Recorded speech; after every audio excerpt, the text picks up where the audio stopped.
Eat more chips, don't let the salad win. That's the message in terms of nature of the food maybe that we consume in Wales. Oh, in Wrexham town they say there's a team that likes to play association football with precision. On the terraces they call, come on Nixie, hit that ball, and we're off to the second division.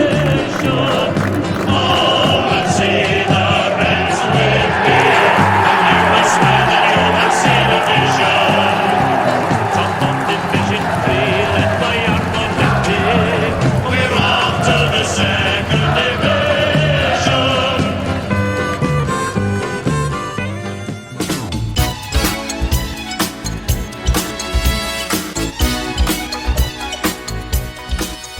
Hello and welcome to the Eat More Chips podcast. This is the very first bumper episode of the official podcast for one of the most recognisable flags in the Welsh football supporters universe. Those were the first words spoken in our very first episode of the pod nearly 2 years ago. 216 hours of audio content, over 20,000 downloads in 66 countries later, we celebrate our 100th episode in style. As you may be listening to us as usual, but now you can see us in all our glory and look behind the glittery curtain to see how much of an actual mess we make of the pod. If you saw how many takes this has taken, you'd understand what I mean. And just when you thought, wow, that Welshtechie is a real stud muffin, can't get any better than this, I wheel out the big guns to give everybody the full experience. These two have been the Rod and Jane to my Freddy, the George and Zippy to my Bungle, and the Ant and Dec to my eating kangaroo balls in the jungle. Of course, it could only be Jamie and Daz. Oh, hello. Very good. Celebrating style, you said? Yes. Excellent. Well done, Jamie. Well done. So, gentlemen, here we are, 100 episodes in, raving away and laid bare. Jamie, the original idea for the podcast came from you. Did you ever think we'd make it to 100 episodes? No, I didn't think we'd make it to the first episode, to be honest. It's crazy. Like you say, 2 years ago. Doesn't seem that long ago, but I have to be honest. I'm thoroughly disappointed with how you both look. I didn't expect you to look like you do. What do you mean? Well, I've never seen you before, so I'm saying I've seen you for the first time. I'm just glad you pointed out whose idea it was now, so I know who to send the therapist bill to. So this is a traumatic experience every week. So yeah, you send it to me, no problem. I'll put it in the bin with all my other bills. Daz, the flag has always been popular because it was the flag before the podcast. But have you been pleased that the message has been spread that little bit further, like the USA, Canada, and Australia? Oh, absolutely. I mean, taking the flag to all the grounds, we've done our bit over the years, haven't we? So to get that a little bit further, brilliant. And message holds up no matter where you are in the world. Eat more chips, don't let salad win. Simple. Definitely. Absolutely. Well, I've asked the boys to give me their favourite moment over the last 100 episodes. For me, it was episode 9 back in June 2023, where I got to chat with my childhood favourite player, King Billy himself, Billy Ashcroft, where he gave us an idea of what Wrexham football was like in the 70s and some of his teammates. Graham Whittle. Mate, and in my opinion, the best ever Wrexham player. I roomed with Graham, and he had 2 dangerous feet and a dangerous mouth. If you stood in front of him when he was eating, you could get absolutely destroyed. That's why we call him Nosher. But it was just unreal. I think he took size 3 shoes or something like that. And when we were playing practice matches and putting crosses in, players now are getting problems with the memories, not because of heading the ball. Graham made sure that you were going to get problems later in life because he would smash it as hard as you could and expect you to get on the end of it. Jamie, what's been your favourite moment over the last 2 years? I think it has to be, for me, I know it's another interview, but it has to be when we spoke to Carlos Edwards. For me, despite all the highs we've had over the last 4 years, he still is my favourite Wrexham player, my all-time greatest Wrexham player. I love watching Carlos. It was great to speak to him. He was so down to earth and really, really free with his time. yeah, it was a brilliant to chat to him. So I think that and just chatting with you guys every week has been the highlight for me, I think. How far do you think Wrexham can go now with the backing that they've got? The sky's the limit. I would say just don't go rushing it. Don't go like just buying 10, 12 players. You got to take it a step at a time. Obviously, with the backing that Wrexham has now, you know what? Success is always the key. That's what you want. You want success. You just don't want to sign players just for the sake, because a lot of people now, because of Mr. Reynolds, and everybody wants to jump on the bandwagon, and everybody wants to come and play for Wrexham because they might get a few pictures with put up on their social media. I ain't having that crap. Like, no. Yes, fair enough. You're a fan. I'm a fan of Ryan Reynolds. I love his movies. Honestly, he has. I can watch Croods every day of my life. I just laugh, right? And there's other movies and stuff, but you just don't want them players to just come because Ryan Reynolds is owner and all of that. You want players to come play football. With football, then you can have a laugh with Mr. Reynolds and ask him to join Blackpool Free if you want. Deadpool. Yeah. Carlos. Daz, what's been your favourite moment over the last 100 episodes recorded? Yeah, no, I think obviously winning the trophy in its inaugural year was, I mean, it felt so natural, felt so easy. I enjoyed that quite comfortably. But I think the I forgot we're on camera now. Oh, absolutely. No, I think you're right. It's an opportunity to speak with some names, some familiar faces and voices. And as much as I'm not the out and out Wrexham fan like you guys are, because you're born and bred Wrexham, I'm not from that part of the world. It's been nice to see and share in your experiences. But also just to be able to be part of this with my experiences of following the Welsh national team, and to have shared that with people like Dylan Ebenezer, who we managed to get on the pod. He's a very important part of Welsh language coverage, if you're not familiar with that. And as somebody who's grew up with that, watched that, just seeing my good friend do well on such a format, in such a platform, and to see the significant praise he got for his coverage of the 2016 Euros, I just couldn't, it was so nice. So for him to give up some time, talk to us about what it was like, and to talk about Mark Hughes' thighs, of course, that's the most important part, yeah. I often wonder how we'd react if Gary Lineker and co sort of behaved like we do. But then you're watching on S4C in the Welsh language, you know what's coming. I had a row once. Finland, remember the campaign, Euro 2004 campaign? We started away in Finland, and suddenly watching Wales, suddenly there's like 2,000 away fans there. There's some optimism, came from nowhere, and they won 2-0, and I was in the press box, slightly worse for wear, shall we? Not from the night before, I should hasten to add. I was doing radio, presenting, not even commentating, thankfully. So, and Simon Davis or Hats and one of the goals, I just went nuts. And one of the bosses reminded me that we were there to work, not as fans. Well, as this is our 100th episode, we thought we'd mark the occasion with a very special giveaway, as one lucky viewer could win some fantastic goodies.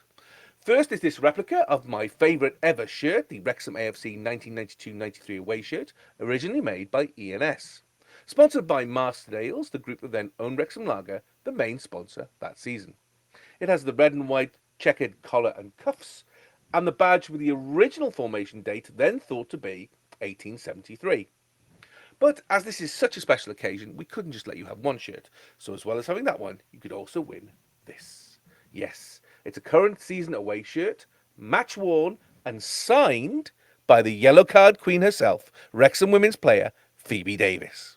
So, how do you win these shirts, you ask yourself? Well, all you need to do is like the 100th episode and leave a comment on YouTube. Maybe tell us your favourite shirt, or just comment on the 100th episode and the Eat More Chips flag. You have until Friday the 4th of April to enter, and the draw will be made on Friday the 11th of April. So don't forget to have a chance of winning, like this episode, and leave us a comment. Oh, and good luck! Come and see the Reds with me, and you will swear that you have seen a vision. We know just how they feel when they beat Clive McNeil. We're off to the second division.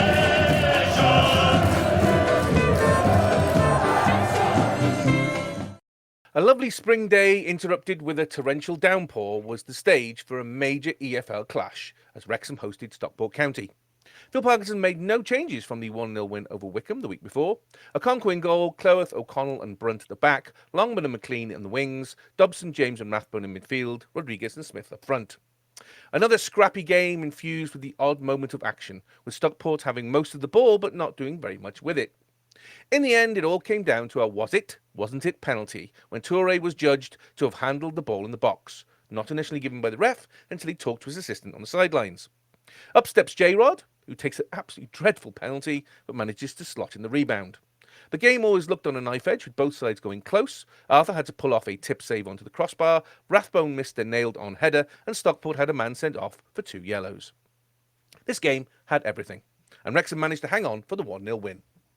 Wrexham move up to second in the automatic promotion slot in the table, 3 points ahead of Wycombe in third, who have a game in hand. Jamie, doesn't get any easier, and you got a soaking. Congratulations. What did you make of this game? I did get a soaking, but I also got a free hat, which was a real bonus. Although, have you tried yours on yet? Yes. And how far? I gave it to my 5-year-old son, and it's even tight on his head. Because I tried to put it on my head, and I swear to God, it was like I could just barely get it over the top of my head. But hey, look, I don't want to be unappreciative. Thank you, United Airlines. We got a hat this year. We got a scarf last year. So I'm hoping for maybe like a bathrobe next year. Yeah, and then we'll have a full set. But yeah, the whole swinging the hats around before I didn't partake in that. That was the scarves worked, the hats not so much. Nope. But hey, look, free hat. Oh, and I do have to say, if you did steal anybody else's hat, you're a house and the end of. But yeah, free hat. Thank you. Yeah, the game, it was like you say, it was a fairly standard and quite predictable Wrexham performance of late. I think not a particularly enthralling performance, but the good result at the end, which is what we've become used to. The lineup was pretty much as expected. I think the only sort of talking point in there was Longman being in ahead of Barney, which I'm not saying is controversial, but obviously there seems to be a bit of a toss-up between the two of them. But I think Parky was justified in that again. I think Longman did some good things in the game, and he's a very exciting player, that's for sure. But yeah, as the game unfolded, as we're used to now, and like you said, they had most of the ball, created the best chances. Although that being said, nothing in the first half that you would consider really amazing chances. They had a couple of efforts on goal, but nothing that stretched Okonkwo or the like. But yeah, they definitely did have the majority of the ball, which, like I say, that's what we've become used to seeing now is we let the team, let the opposition have the ball and sit back. But obviously, we did get the first goal, which, like you said, was a penalty. But I think, before we debate whether the penalty that was given was or wasn't a penalty, I think we do have to just acknowledge the fact that literally 60 seconds before that penalty was given, there was a stonewall penalty that wasn't given on Sam Smith, where he was literally pulled down in the area. I watched it back today on highlights, and it doesn't get any better when you watch it back. It was a blatant penalty, and how that one wasn't given, I don't know. And just while we're on Sam Smith, I don't know about you, and I'm sure I'm not the only one that's noticed it, but he gets an absolute battering in every game. Every game I watched him play for Wrexham, I don't know about the same when he was playing for Redham, but every game he plays for Wrexham, he gets an absolute battering, and he gets very little from the referees. Now, I don't think he's I don't think he's I don't think he dives. I think he's no more than any modern day striker where they will try and win as much challenge, win as many fouls as they can. But I don't think he's overly top with it. So whether he's been to like a referee's Christmas party and shit on the table or something, and they don't like him for that, I don't know. But in every game he gets fouled and he gets pulled apart and doesn't get a lot from the referee. So in some ways it wasn't a surprise that he didn't get that penalty. But then from the subsequent corner and then the melee after it, the actual penalty which was given, I have to be honest, because I was in the temporary cop for this game, so I was quite close to it when it happened. My first reaction was to jump up and scream handball. I absolutely didn't use any expletives along with it, but I was screaming handball. Maybe not as much as James McLean was screaming handball, but I was screaming handball. Again, watching it back, I can see both sides to the argument, right? You have to acknowledge that there is a push from James McLean, but I think you also have to acknowledge that the defender's arms go into a very, very strange and very unnatural position. Normally if you're pushed and you're going to fall over, your instant reaction is to kind of go put your hands forward. His hands went, flying up. And at the end of the day, the ball hit his hand. It was in an unnatural position. So I think by the letter of the law, it probably was a penalty. Let's discuss with Mr. VAR. Does penalty, yes or no? Yes, I'm looking at it now, and clearly a penalty. But equally, I wouldn't want to be the guy that disagrees with McLean. So yes, definitely a penalty. When you say you're looking at it now, are you actually VAR in?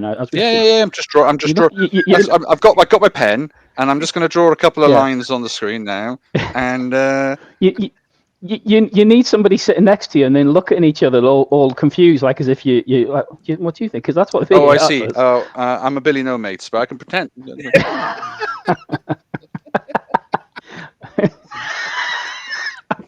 Hang on. Yeah, penalty. That's it, penalty. Yeah, but I think by the letter of the law, it was a penalty. But I can see why Stockport were a little bit aggrieved because of the push. Obviously, the way in which it was given will only sort of add fuel to the James McLean haters, because he did go in quite heavily on the linesman. Obviously, we'll never know whether that linesman would have still called him over, called the ref over or not, I don't know. But either way, it was given. And you think happy days, breakthrough. Sam Smith standing there with the ball in his hand, and I don't know if he can take penalties. Obviously, he's not taking any for us yet. It was a bit of a delay, and then he throws the ball to James Rodriguez. Rodriguez. And do you know what? I've got to give some credit to Rodriguez, because despite his experience, I think he would have been nervous taking that penalty anyway. But when he got that ball, and there was a very noticeable, audible from the crowd, that couldn't have helped his confidence at all. Even the 8-year-olds behind me in the Wrexham Lager stand were going, what? Yeah. And that couldn't have helped him at all. So to still sort of step up and take it, I don't know whether it was predetermined who was going to be our penalty takers. We don't get penalties despite what everybody thinks. That's only the second one we've had this year. So he took it. He stepped up to take it. I think it's also one other thing that I wanted to call out, which I've not heard anybody else talking about, was if you watch it back, I think it's also worth calling out the goalkeeper's positioning on that penalty, because if you watch him, he was behind the line when that ball was struck. And to my knowledge, he's supposed to be on the line, not behind it, not in front of it, but he's supposed to be on the line when the ball struck. And to me, he was behind the line. So that's questionable in itself. The penalty was terrible, as you said. It was god-awful. But it was probably poor goalkeeping as well to push it sort of out where he did. And I guess the really kind of ironic thing of it all was the fact that Rodriguez then goes and puts it in, and that's probably his most difficult chance he's had in a Wrexham shirt, and he scored it. But either way, the fact that he's got a goal, he's got the monkey off his back. Will that lead to more goals? Time will tell, but it can only do him some good. But then, into the second half, much of the same. They had the majority of the ball, but they've created less chances, certainly from a quantity perspective. But they did have two really good chances in that second half. One with a big save from Arthur Okonkwo from a header from a corner. Again, I didn't realise until I watched it back how good of a save that was. And then another effort that they had, their winger puts a shot right across just outside the post, which was a big chance. But I think although we didn't create a lot of chances, we arguably had the best chance of all in that second half. Again, brilliant work from Longman on the right, puts the ball in, and Rathbone times his run perfectly. But he's obviously got a head shape like an oxo, and how he missed that, I do not know. Again, watching it back, because obviously it was the other side of the ground to me, but watching it back, I can't believe he's not hit the target. It would have been harder to miss than to score. So that was a massive chance. And I think there was, the other two big talking points from that second half. I think one was the red card. The first yellow card the guy got was a definite yellow. The second one, if I'm being honest, I think was a little bit harsh. But the referee saw it as a yellow card. So cheerio. And yeah, ta-ra. And then the second sort of incident in that second half, key incident in that second half, which is definitely worth calling out. Again, it's in response really to kind of all the Stockport bleating that's been going on this week about the referee and decisions, the poor referees and decisions. But Stephen Fletcher's running through on goal, last man against the last man defender, and the guy is absolutely pulling shreds out of his shirt. He does it twice. He has two goes at pulling, and he's proper pulling his shirt. It's not discreet, and I think Fletcher's honesty's probably cost him there, because if he goes down there, that guy is off, and they're down to 9 men. But he's obviously, he's obviously going for the goal. But yeah, despite the fact that they had the majority of the ball, like we've said, I think ultimately we did play some okay stuff. At times, there were some times in the game where we played some good stuff. Overall, I was disappointed with Stockport. I thought I expected a bit more from them, but at the end of the day, another clean sheet, and that's 19 clean sheets for the season now, which is crazy. Half of our games this season have been clean sheets, which is nuts. And like we say, it only takes one goal. If you can keep them out the other end, we've been saying it for weeks. It's not aesthetically pleasing, but it's bloody effective. Like a magic carpet on the final whistle, the flag took off from the Stoke Kairas and flew to the other end of the country, landing at the Cardiff City Stadium for Cymru's first World Cup 26 qualifier versus Kazakhstan. Craig Bellamy made 4 changes from the 4-1 win over Iceland. Cardallo in goal replacing Danny Ward, Connor Roberts for Harry Wilson, Joe Roden, Ben Davis, Nico Williams at the back, Josh Sheehan, Liam Cullen, Dan James, David Brooks for Mark Harris, Sorba Thomas for Ben Cabango and Brennan Johnson. A fast start from Cymru, as Dan James scored within 10 minutes, gave way to a trickier tie when Connor Roberts was judged to have handled the ball in the box. Kazakhstan stepped up and converted the penalty to make it 1-1. Second half, though, a superb captain's goal by Ben Davis and a first international goal by Rabi Matondo gave Cymru a great start to the campaign, winning 3-1. Daz, thanks to Clan James for taking the flag as you were away. This game had everything. What did you make of it? Yeah, no, it was good. I was glad not to be there in person. It felt like the atmosphere was good. The youngsters said it was a good atmosphere. It was, and I think it was a tricky game to start with, because it's a new campaign. You don't know what you're going to face against some of these teams, where they're going to be a big, Eastern European physical team, or is Kazakhstan technically Eastern European? I just don't know if once you go that far, do they stop being Eastern European? I think they're still within Europe, aren't they? Because they're still within UEFA, so I think you can. Yeah. I mean, Western Mongolia, it feels like, it's a long way to go. So fair play to anybody, who's intending on traveling out there, anyway, yes, you don't know what you're going to get against these teams. There's going to be a physicality about their game. Most of these players play their ply their trade in the Kazakhstan league. I think it was like one player, maybe two, was like playing the Russian league. So the level isn't going to be there, but a well-organized team we know could be hard to break down. This is a big sort of like platform for them to be able to show what they're capable of, and it was an interesting formation from us, I thought, in terms of choices.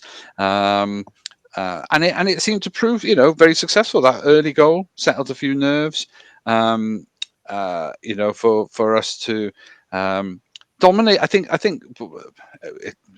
without going too far ahead into the other game, I think what we do know is that a Cymru team that we've got at the moment has got so much potential in the wings, and when you've got Dan James taking on defenders, he's so aggressive, he's so fast, he's frightening, and I can imagine any left back just absolutely frightened of facing him.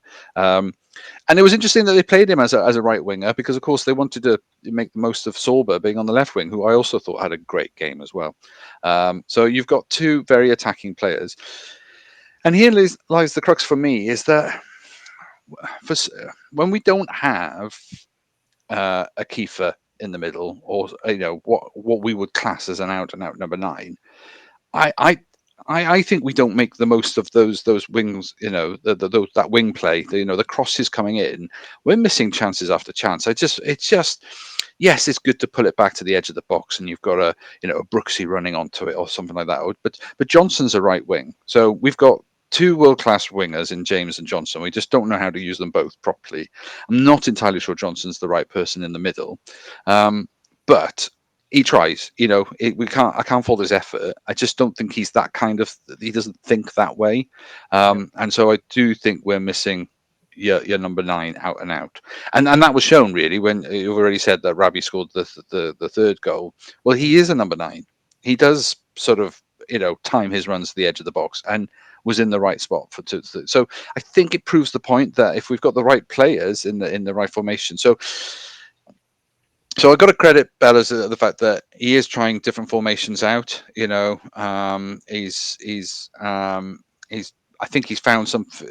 He's backing Sorba Thomas on the wings, which I think is great because I think he was an underused player.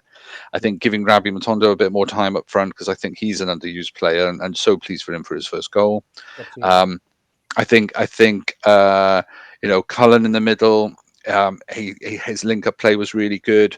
I mean, we know what the quality of Brooks brings. Again, playing in the 10, in a true 10, I'm not sure is the right place. I think I like it when he's marauding across the back, behind the front players and stuff. So there's lots of potential there. But Sandout, got to absolutely give a shout out to Ben Davis, because what's that? Something like his 3,000th cap, and he's only scored his third goal ever. Yeah. So about time too, Ben. Where have you been? Slacker. Great header though. I'm absolutely stunning header. Fair play. Drilled in. Just reacts, but he's just the first one to react to it, and it's. No, I think generally, I think it was a good all-round performance. I mean, it tarnished only by conceding the penalty, which I've seen them given, I've seen them not given. As soon as it was given, I knew that was staying, because no VAR decision is going to overturn the on-field decision. So, but it, letter of the law, yeah, it's a penalty. But it's only mild. If you're comparing it to the penalty we just discussed about Wrexham, that's a no-brainer. Up above head or whatever, that's fine. But just out in a weird angle and stuff like that, he's flicked his body around. You get a bit of bad luck every now and again in those situations, and that was Connor's, unfortunately. But we steadied the ship. I think we, played really well. Dominated the possession. I mean, I think this is a really exciting part of the new Cymru team now, is that we're confident on the ball, we're passing really well. Bellamy's got them really fizzing it along, but also not wasting chances. I think it's hard for the average fan to watch the ball go back and forwards, but you're just trying to wait and watch and see if a defender or a midfielder makes a mistake, stops concentrating, loses a runner, and suddenly you've got the opportunities. And maybe we could have tried that a few more times. I think Sorba ran a few times, Dan James ran a few times. I think Cullen and Brooks overlap a few more times, and I think Dan could play them through a few more times. But equally, Dan James needs to just flick the ball past his man and just run at them all the time, and I think sometimes there's a hesitancy there. So as much as he's the inform player, I think he win Championship Player of the Month this month. I think I think I read somewhere, but he's had this month or last month, yeah, definitely. Yeah, and so he knows he's a confident player. When he's got this confidence, it's great, and respect him for that after what was quite a challenging period being a Welsh player. That in the penalty shootout. He has I think that could have easily have rocked any professional footballer at the moment. Come back from that Poland. And it to be part of that sort of return, and not have that weigh down on you so much. I think credit as well. But I think that was the result we were all hoping for. Certainly a dominant win. I don't think anybody necessarily expected us to concede, but it was a penalty, so that's fair enough. So I think moving forward, I think everybody was in good spirits, and good night out for everybody who was there, just not me. Wrexham Women travelled all the way to the South Wales coast in the next game of the Giro Adran Premier by taking on Briton Ferry Llansawell Women. Steve Dale made 2 changes from the Cup win versus Pontypridd United. Lizzie Craven in goal, Karen Allen, Katie Sharp for Phoebe Davis, Erin Lovett, Amber Lightfoot, Lily Jones, Nat Clark for Mary Gibbard, Cara Jones, Brooke Cairns, Ava Suckley and Abby Idenden. A physical and often end-to-end game where Briton Ferry really pushed Wrexham, although Wrexham had the better start. Against the run of play, though, Briton Ferry got a penalty with a foul in the box and converted it. Towards the end of the first half, pressure finally paid off, as both Abby Idenden and Ava Suckley scored in quick succession to put Wrexham in the lead. Second half, Briton Ferry scored in the 54th minute, then both sides tried to find the winner.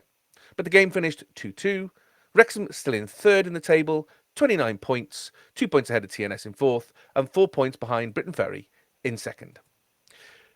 Daz, a real ding-dong match with some absolutely crunching tackles at times. What did you make of this game? Yeah, I think it was a battle royale. Let's put it that way. 2 teams that they're up for it, aren't they? I mean, they've both got second place in their sights. I think the reality is you've got probably a runaway leader. We've said that many times. So the reality is they're playing for second, and so it's going to be it's going to be close between these 2 teams. So and interestingly, I think we witnessed there that the answer is not clear. Who's going to get that second spot? It was physical. I think you're right. I think Wrexham had the dominant sort of period, sort of the first 10 minutes, and then against the run of the play. I mean, to be fair to Briton Ferry Llansawell, they were. It was a really well worked move in the sense that broke down the play in the midfield, some couple of lovely touches to switch the play over to the other wing, and you've then got a winger one-on-one with the defence. And did she need to make the tackle? I mean, you can just stay on your feet, stay strong, stay upright, make sure that there's no. But she has a little nibble. And it's a pen as far as I'm concerned.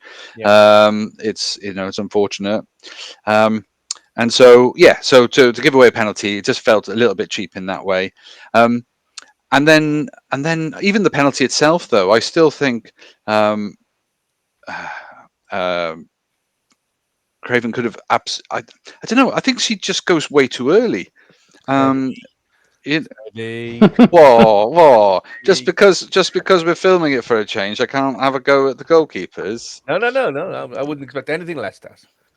It's a weird one because she does the old gamesmanship where she points to one side, then does a couple of steps to the other side, and then she's so far away from the corner. We've already talked about it many times about how far away how big these goals are for the goalkeepers. She then goes and steps to one side and moves, and I think the gamesmanship kind of backfired on her there, and I just think that she could have possibly have saved it if she'd just stood her ground, waited, and then reacted. But anyway, that said, that's my goalkeeping moment. That's goalkeeping. That's fine. Well done. Yeah, because even there, although there's some unfortunate goalkeeping moments further on the game, it's not their fault. It's just that for Wrexham to get back into the game, there was a passage of play where the goalkeeper makes a really good save. I mean, fair play. But the reaction of the defenders, they get in each other's way, bit of a mix-up, and before you know it, Iddenden has popped it into the back of the net, and so I think if the goalkeeper does a better job of parrying that away, but the save in the first instance, brilliant, fair play. So Iddenden was again such a dominant player. He's just so good. And so that's the equalizer. Great. You think, right, the momentum is in Wrexham's favour because up until that point, I think you could say that Briton Ferry had a good passage of play, and so that felt it went against the run of play. But then from there on in, it really did feel like Wrexham had a good purple patch, and that materialised in their second goal, within a matter of minutes. And it's a lofted ball over the top. I don't know if it was hopeful or whether or not they, I can't remember who was the right back or who was the right midfield who lofts it basically up towards the area of in terms of the player, and only Iddenden is the only person there. But to take the ball down as well as she does, almost like Cruyff turns, nutmegs herself to get herself some space, and then for it to land in front of Suckley, and Suckley just Ava Suckley just puts it away with a really good finish. So so within a couple of minutes you've gone from 1-0 down to 2-1 up, and you just got to think, well, fair play to Wrexham, that was a good response. Second half, again, more crunching tackles, more, the terriers of the midfield were really cancelling each other out. Yes, there were some opportunities either way. And then for it to concede the way they did, again, Craven's great stop. This is where I'm saying I'm not going to have a go at the goalkeepers at this point, because to say it's, the striker hits it so cleanly, does a great stop. Has got no choice where the ball's going to go. She's not making any decisions. She is just putting her hand out, gets the left hand, strong hand, but it lands at the feet of the only other attacker in the box. There's like 5 Wrexham players in the box, and it just lands in front of their I think it's not their centre forward, and maybe their right winger, but it's a good, clean, it's a quick finish, quick reaction. We've seen that before, haven't we, from Wrexham? Not mopping up second balls like that. We've seen that, particularly in the first half of the season. Yeah, and it's that sort of. I don't want to make it sound derogatory, but it's, how youngsters often get drawn to the ball. And so when you have 2 or 3 players all getting drawn towards the ball, it just drags the whole defense over. And then there's somebody wide open on the far side, and they're not maintaining that shape. And what we'd seen in the last few games was far more solid shape, communication, much better in those situations. And for once, they all just got drawn over towards the ball. They just think that if she's not going to stop it, I'll be behind her, which is, you want to back up your defensive player, that's absolutely, but you can't all drift over in that way and leave that much space wide open on the edge of the box, so on the edge of the 6-yard line. So it was an easy tap in, and so close to the goalkeeper, there was no way she was going to stop it. So now, that said, there was still a bit of time left to go. I think it was good, half an hour to go, but neither team was able to get the breakthrough, really. Again, cancelling each other out, and I think probably in hindsight, it's probably the results that the game deserved. I think Wrexham have to take credit the fact that they were the away team and really took it to Briton Ferry. And compared to the last time they went there, they got beat 3-0. This was a much better display from Wrexham. Yeah, definitely. And I think the recent run of form, the recent results, the goal scoring form they've been in, would have given them confidence. I think this is a little bit of a little check for them now to sort of regroup and rethink about how first of all, okay, the penalty was the first one. Don't need to give away easy goals like that. And then when they were ahead, how did they let Briton Ferry get back into sort of onto level terms. So I think they'll be grateful that it ended up as a draw. I do think it was probably the fairest result, but there's probably a niggling thing, thought that they might have felt that they could have won it. And yeah, it's good food for thought now going into their next few games, because this is going to be a tough series of games because it's all the top it's the top 4 teams in the league. They've split now into the top half, and that means every game's going to be tough, and they're going to have to regroup ready for the next one. Cymru jetted off to Skopje to take on North Macedonia in the second World Cup qualifier of the week. Craig Bellamy made 3 changes, with Chris Mepham replacing Connor Roberts, Jordan James replacing Liam Cullen, and Nathan Broadhead replacing David Brooks. In a noisy and hostile atmosphere, Cymru had the majority of the play and came close a few times to taking the lead, but the threat of North Macedonia was always a danger, and Cymru were nearly caught out a couple of times. All looked at balance, and it was the substitutes that would cause journalists to have to rewrite their reports at very short notice. As it reached the end of the game, a very poor back pass by Joe Allen gifted North Macedonia the golden chance, and even though Caldalo nearly stopped it, the home side put the ball in the net in the 93rd minute.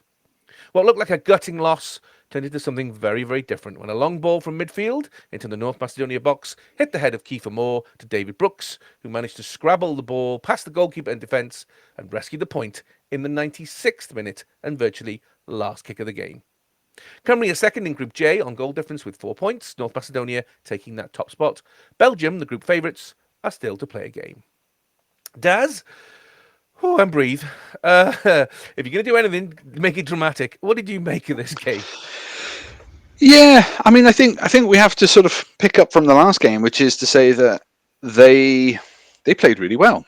They, the statistics show that the possession was heavily in favour of Cymru. They even as an away side, they dominated the possession, dominated control, and the number of sort of passages of play into the dangerous areas, all of the things that you want to see positive about a team. You'd think that Cymru were the home side, but I think Bellamy had obviously made some sort of some key decisions about how he felt he needed to shape up against North Macedonia, because there were some significant some positioning and selection choices. So instead of having 2 recognized wing backs, or left back and a right back, or in fact in Nico's case, they're both right backs. But so to move Nico back over to right back where he belongs, rather than Connor. I don't think Connor played particularly bad in the previous game. I'm not sure whether or not there was injury. He was on the bench. It felt like it was a selection. And I was talking to the kids now, and I was just thinking, like, I think Bellas had obviously decided to go a lot more solid in defence, because as much as Connor's a good attacking defender, Nico's a great tackler, great defensive player. Moving Ben Davies onto the left side of defence by bringing Mepham back into the side, just made it very clear: back 4 solid, none shall pass, all of that. But with knowing that Ben and Nico can bomb on and join the midfield and overlap when we need to. So I thought that was an interesting choice. JJ starts rather than coming on, because of course he came on and made a huge difference, and Jordan, it was just controlled, imposed his presence. I mean, he's looking fitter, he's looking stronger. I mean, this period of he's obviously in France playing now, and I know they rate him highly. They rate him physically and fitness wise out there, playing for Rennes. So and that was after a dodgy start, because as soon as he went out there, they changed management. He doesn't get played that much, and I thought, what a disastrous move this is for him. And then they've changed manager again, and now he's played every game ever since. So he's having a real resurgence, and it was just nice to see him bring that to the Cymru team. Sheehan plays that pivot, and I thought was really good, not particularly flustered. So it was therefore then up to the front 4. Now this time, instead of Brooks being in the front 4, we had Thomas on the left and James on the right and Johnson through the middle, but we also had Broadhead. Now he plays.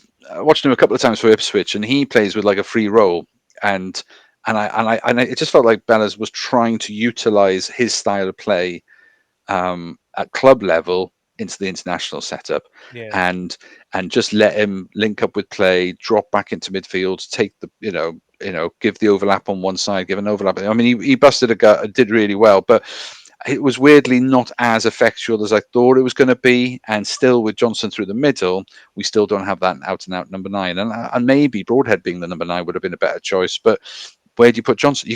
You can't have £40 million player from the Premier League not in the team just because the Championship Player of the Month is doing quite well. It's a weird situation to be in, but we weren't making quite the headway that we would have liked to have done with that selection. So of course he does mix it up. He does bring some changes on, as he often does after the hour. Most managers do after the hour.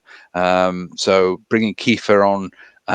You kind of feel like what he's thinking at that point. That the physicality against a team. Now, let's not forget, as much as North Macedonia might be ranked 30 something odd places behind us, recent history has got them beating Germany. They've beaten Italy. They drew against England. This is a team who are also not afraid to mix it up a bit, in terms of formation. So I can imagine the headache that Bellamy had of just trying to second guess this team, which is probably answers why the formation he's gone for is a little bit more defensive, a little bit more solid at the back, and then just hope that your front four can get the attack, make the most of the attacks that you get when you get them. But I mean, they were dominant. It was just played well. Dangerous on the break. That was the scary bit for me. They were really fast.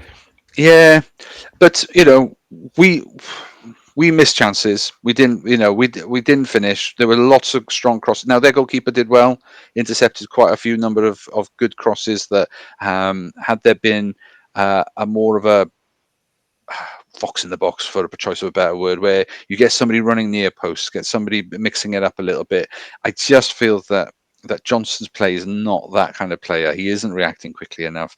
And there was a couple of times you could see his head was in his hands because he knew he had a chance if he'd made a move. One where the ball literally just drew really slowly, it felt like across the box in front after the defender obviously went to clear it, completely miskicked it, and it rolled across the front. And you could see Brennan Johnson absolutely collapse with his head in his hands going, all I needed to do was step forward and I could have put that in.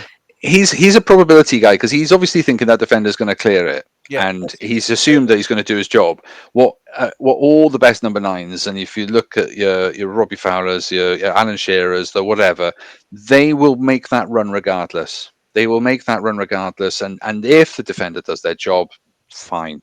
But when they don't, you're in the right place. And he doesn't think like that. He's a winger. And or a second striker coming in from the wing. I just feel that we're playing the wrong person in those positions. So okay, we brought on Kiefer in then, so you've got a bit of a target. Somebody can hold the ball up. I always get nervous when Kiefer comes on because elbows in the face. These players were already going down a few times a bit too easily for my liking when Joe Rodon just breathes in the back of the neck of the forward, and that number 8 was a little bit of a yes I know the word you're looking for. It ends in housery. He's playing a game, and he knows that if he gets a touch, move, or anybody touching him, and he's going down. So he's trying to make the and you got to do what you can. If you think you're second best, you do use those tactics. And for years, Cymru was the team that we had to try and do that a few times, but I don't think we were ever quite as housery as that. But of course that makes a difference. You've got somebody to sort of the ball sticks a bit better too. As much as Dan James has had a good game, he can't keep that intensity up for as long as the whole game. So we know that. So him coming on was good. But then I think some of the changes, such as bringing Brooks on, bringing Matondo back on as well. Because he'd earned another game, I think, after his goal in the previous game. Joe Allen coming in to shore up the midfield because Sheehan had run his socks off, and you just need some quality. Now, I'm going to revert back to a question you asked me earlier in the season. Is it a good idea for Joe Allen to come back into international football? Yes, because he's got all that wisdom and experience and knows the game. But he's also an older player than the legend that he was. He is, and if he comes in with 5 minutes left to play, he's not going to be as sharp. No. And I really felt for him when he gave that pass away. I mean, it was. I don't think he deserves some of the. No, I was just going to say some of the crap that's been online has been disgusting. Absolutely. Yes,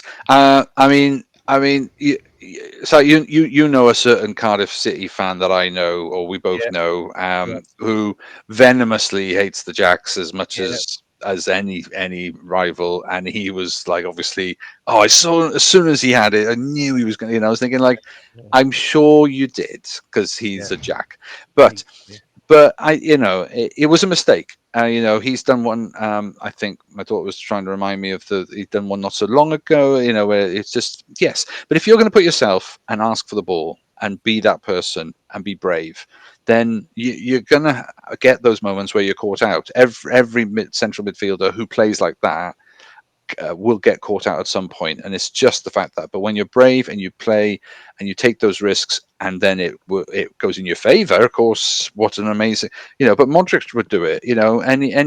Any of those greats of the midfield who link up the players they do. I've had these moments, and we just had one, so it was regrettable. And yes, it was nearly saved. It was a good finish, really slotted it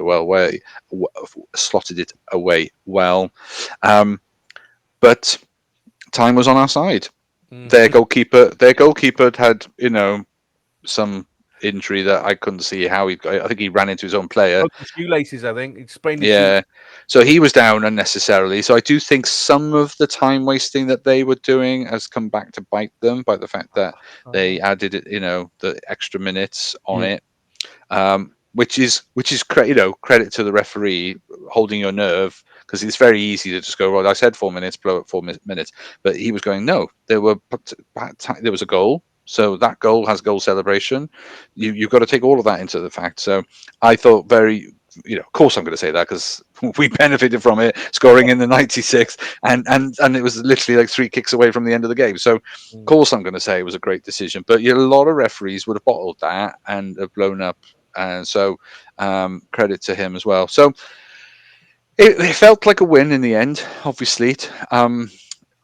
People say, the crowds are celebrating like it is a win. And I was thinking, like, yes, of course, from the emotion that you've been on from having gone into the spiral that you think you've lost the game with 90+1 to draw in 90+6 is fantastic. But on the balance of play and balance of opportunities, we should have won. So I still feel that it was a defeat.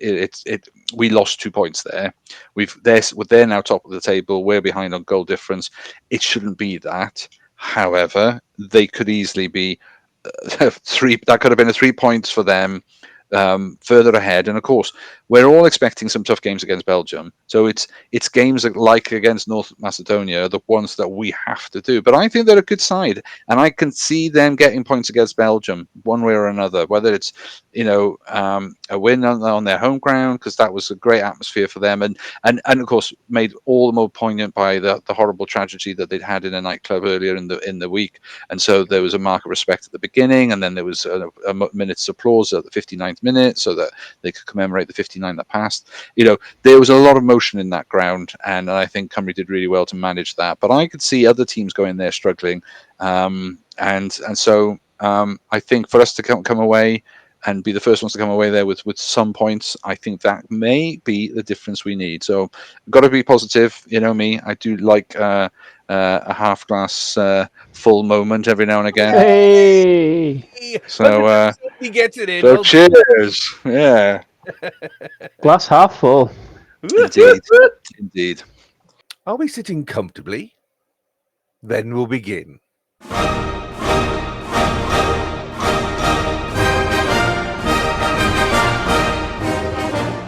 Not so long ago, there was a small town football club called Wrexham.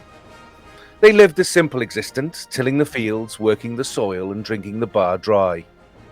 But every summer, the evil National League rode into town and would take all the money and the best players of this small town football club, leaving them just enough to buy only one roll of toilet paper, barely enough pies to feed the fans, and Norte. Yes, before you ask, he is a real player. He played 6 appearances for us between 2016 and 2017. The people of Wrexham were desperate and scoured the land for a bunch of guns for hire, a band of ruthless men who would drive the evil from the town once and for all, so Wrexham could live in peace and the EFL. And so the legend of the Magnificent Seven was born. 7 podcasters who would banish the internet trolls, keyboard warriors, and Notts County's own. I, of course, am Chris, played by Yul Brynner in the original film. I don't count the remake, it was rubbish. Tough, gobby, looks great in black. My little brother was Lee, played by Robert Vaughan, all mouth, but was so traumatized by Barnet fans would piss his pants at the first trouble. As is Bernardo, played by Charles Bronson, quiet, moody, and, like right now, hardly in the film. But 3 desperados isn't enough, and it's time to introduce the rest of the 7. There are 2 mean hombres who showed no fear when being badmouthed by Grimsby fans. Adrian, who is Chico, played by Horst Buchholz, the young hothead. And tonight we're joined here by a man who represents everything that is the best of Wrexham fans. Open, honest, tells it like it is. With both the Two Beards Wrexham podcast and now Wrexham Roundup, this gentleman is Harry, played by Brad Dexter. Always looking for the angle, the big score, knowing it's only just around the corner. He has a passion that is infectious, an emotion that is pure, with his weekly take on everything that is good and bad around Wrexham AFC. He hosts a weekly podcast with special guests, and he is the sexiest thing on 2 legs. And the last time that tagline was used was in the films of Big John Holmes. From Australia, Rousey's Wrexham Roundup, please welcome the biggest thing to come out of Oz since baby eating dingoes. It's Rousey. G'day, mate. Hello. Wow, what an intro. Next, playing Brit, James Coburn in the original, a knife-wielding, rough, tough cowpoke who comes from the nicest country on earth, Canada. Although I have relatives in Canada, and if you insult them, it's elbows up, drop the gloves, and God help you all. Along with Deandra and Brendan, they present weekly and regular live watch-alongs of both the Wrexham men's and women's games, plus other matches of interest. Who Are You previews the opposition clubs that a stat nerd like me loves, and covers news and views around Wrexham with informed opinion and insightful content, plus lots of other interesting interviews and pieces. A man who sweats dragon's blood and doesn't look out of place standing at the turf bar or yelling from the stands. And I've witnessed that, so I know that's a fact. From Canada and the Red Horde podcast, Canada's answer to trade tariffs? Sean. Hey, Sean. 25% paid up now, yeah. Thanks for that. And last but by no means least, making up the 7 as Vin, played by Steve McQueen, is someone who smoulders. The Wrexham podcast world eye candy that women want and men want to be. Alongside producer Anne, Ken, Paddy, Aaron, and a host of fantastic guests, this man puts out content daily on all things Wrexham and world football. He covers every Wrexham men's games with live watch-alongs, pre-show program, a fan phone-in, and a post-match show to debrief every game. He is the BBC of Wrexham podcasting. Inform, educate, entertain. Providing news and views every day and bringing the worldwide Wrexham family together. If this man was a player, he'd be strong at the back, clever in midfield, and quick up front. From the United States of America, representing the local pundit, our very own supermodel. Thank you for. I can't. You broke me. I can't. Thanks for having me. Welcome to arguably the biggest collection of international Wrexham fans there has ever been. It's lovely to see you. Thank you very much for joining us on this special occasion of our 100th episode. Now, I'm not going to do the whole, how did you get into supporting little old Wrexham? Because that's the past. We don't do with the past. It's been done to death. Let's go back first and just look at this season. If I can start with you, Sean.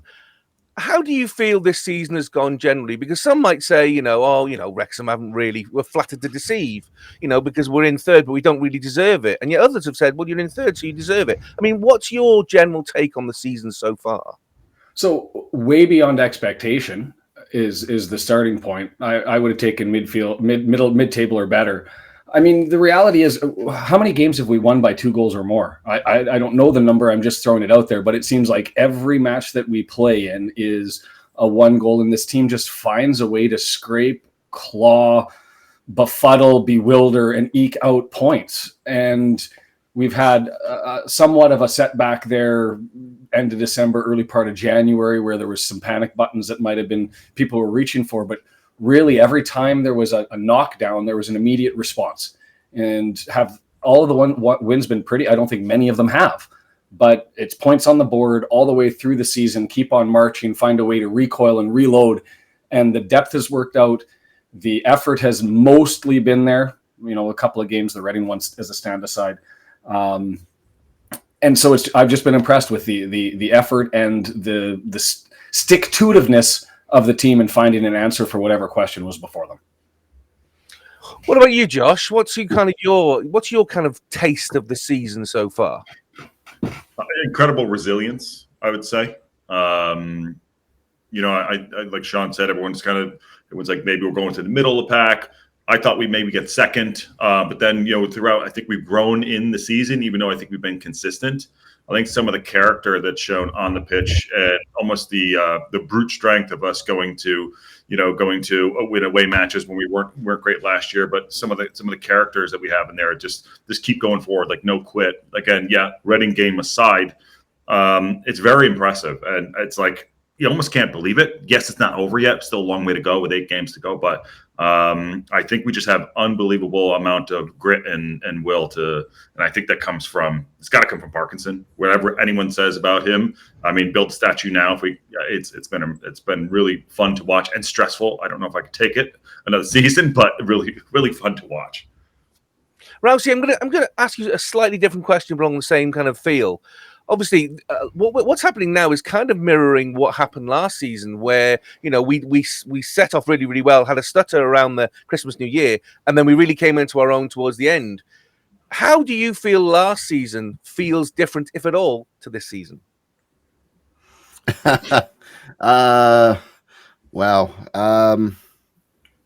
Honestly, this season feels more consistent than last season. So I know with our screw ups in that last season, it was the rough patch from sort of early January to end of March. It was this season we've kind of covered that a little bit more. Even though it's been a bit of a tale of 2 halves of the season. So you had the first half of the season run into Christmas, which was fairly free flowing football. Geez, that's a bit of a tongue twister. It is for this time of the morning. Yeah, you're right. Yeah, it is. And then obviously from like just before Christmas break, it started to tighten up. The score lines across the whole league were coming down. You weren't getting your usual 4-5 nils or 4-3s, 3-2s, all that. It was those gritty 2-1 wins, 1-0 wins, draws. There's been so many draws in League One this year. It's been absolutely insane. Very, very tough league. But I would say what is different is that we've probably been just a little bit more consistent than we were in League Two, especially with the way we're approaching teams away and all that sort of stuff. So, yeah.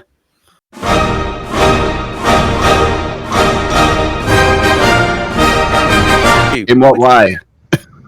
In whichever way you want, darling. Whichever way you want. It might be that they are the most creative. They've any way you like. Obviously, apart from Elliot Lee's package, we know Elliot Lee's package is surprised. see, I was like right there just then, like Red Hood and local pundit. They just looked like they knew what I was going to say. Your boat, mate. Then that's good for me. Jamie, what players surprised impressed you most and why this season? I think for me, I'd say Ollie Rathbone. He was an unknown to us. I know he was obviously from Rotherham. I'm sure people did do their research on him and looked into what he was about. I have to be honest, I didn't really know much about him as a player. And he's had to be patient. He had to bide his time. I think Parky had to figure out how to use him in his system. But then there was a period then about a quarter of the way into the season where it just clicked, and I think he has become such a crucial part of the way this team functions. He goes under the radar a lot of the time. The miles that he covers in the middle of the field, just keeping things going. He doesn't score spectacular 30-yard goals. He's not necessarily dominating games with his performance, but he's become a constant engine. And I think the only thing that concerns me slightly for the running is he does look burnt out to me. I thought today and I thought last week he's didn't look quite himself, and I think that's possibly a consequence of a little bit of burnout. But hopefully he can dig deep and just find one last push for this running, because we haven't got anybody like him. There's nobody like him. So yeah, for me, Rathbone I think is the sort of standout player for me this year. What about you, Josh? I second that. Rathbone's been amazing, probably the player of the season too. I was going to take two takes on it, not to be selfish, but one, I'll start with the positive one. I think it's Fletcher coming off the bench and doing bits for us. That is incredible at his age, his physicality, his professionalism, and him coming in and just surprising me. It was like, he's 37. What can he actually do? Just what he's done to influence games in such a short period of time. You see like guys come in for 4, 5, 7 minutes. They don't do anything. He can come on for those 4 and 5 and 7 minutes and literally change the course of a game and the season. And I think that's been so impressive. It's an indicative. And I know you guys were at the Wycombe game. He said to he said to Smitty, he said, "Stay close to me." He heads the ball over to him, and Smitty's there, gets the game winner in front of the fans and celebrates it in front of the fans, which is amazing. If I'm going to take a second person that's kind of shocked me this season, I got to go with Paul Mullen. And I know I'm taking up a little bit. I think Paul Mullen. Yes, he's coming off obviously a back injury. I thought he would be able to do more. And I want to give him the pass. So that's a shocker I did not see coming. We're talking about the evolution of the season, because I still think he's put himself in good positions. That's that one for me. I cannot put my head around it at all. Rousey, what about you? Well, I have to say, Josh from the local pundit just completely just stole my answer. I was going to open with Paul Mullen. Forget I said anything. I apologize. No. But why? But why, Rousey? Why? Is it the same reasons? Different reasons? Because he hasn't played. Because he's just, I don't know. He's not good enough. Hasn't played. I wouldn't say he's not good enough. He's just for those of you that listen to our podcast and that, he's just having a shit one. Let him have a shit one. He might be okay next year. We'll see whether he's going to be championship quality. I do think he's got it in him, but based off what we've seen this year, you could argue that he doesn't. But I just think he's having a shit one, so we'll leave it with that. But player, I'd say, okay, taking the old Scottish Viking Jesus out of it as well. I'm going to think of something different here because he has really impressed me. I would say Ryan Longman. Surprisingly enough, Ryan Longman, he's stepped into sort of that Barnett role. Whenever he steps in, he's done pretty well. He's came in, had a big task to fit in with the team, and has taken the ball by the horns. And some of his assists are just golden. Like, just puts it on a plate right into that box with a high degree of accuracy. So I do like Ryan Longman. I think the big thing with him is consistency. I think if we can get some consistency in his game, he could be special. Because when he's good, he is red hot. But the problem is that when he's bad, he flits out of games and you don't know he's there. And he's had more good games than bad games for us. But I think if we can find a way of getting a consistent level at him, I think he will be amazing even in the Championship. He's got something about him. There's something slightly different about him. As much as I love Barney, there's something slightly different about him. He's not afraid to change direction and just cut inside, or like he's quite happy to take on 2 or 3 defenders and run straight at them. So, yeah, I do quite like Ryan Longman. So there we go. That's my answer. Sean, what about you? 22 years of age, Max Kluwer. Mm. I mean, I had 2 people who we were discussing today briefly about potential player of the season, and it was Rathbone that came up and Kluwer, and it was pretty much those were the only 2 names that came up. 22 years of age. And the thing that when the season started and you look, okay, there's going to be a jump from League 2 to League 1. Who's going to be able to handle that? Write your names on the board. Who do you have questions about? Who do you think isn't going to make it? And I thought, is the jump going to be too much for Max? Answered that question in spades. He's a beast. Somebody, I think, kicked him in the rear as far as adding a little bit of dogged determination that maybe he lacked last year. Last year, what I was impressed with was his positional play and just sort of his read and his spacing. He was able to read plays that were coming and position himself so that he was protected. Where I was a little bit frustrated, and the reminder that I have is the FA Cup game that we had against Blackpool, where the ball almost went out of the touch area, and he kind of gave up on the play, expecting that it was going to be blown down for a throw-in, and he stopped, and as a consequence, they scored. I think it was their second goal at the time. And I went, and you saw those sorts of layups where he would soften a little bit and not pay attention, and then we'd get burnt for it. That's completely been removed from his game, and I don't know if that's his mental fortitude, whether that's somebody who slapped him around a little bit as a coach and got him fired up, but he's been solid defensively. He's chipped in 7 goals. And now when you look at if this team moves up, who are players that you could think can handle it in the championship? Last year, I had questions whether he could move into League 1. Now he's one of the people who I pen in as somebody who can handle it in the championship. It's happening. It's going to happen. No ifs. It's going to happen.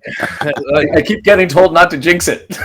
No, yeah, I understand it, but you know what? After what I saw today, the stars are aligning, and I have to agree with Rousey. I think it's coming, and I'm somebody who was bad mouthing it a number of weeks ago, saying, "Oh, we've missed it." But I have to be honest. After today, the stars are definitely aligning. I've told you about this before. Yeah, I've told you about this optimism before. There'll be a swift kick in the nuts for you next time I see you. Thanks very much. Just to temper that down.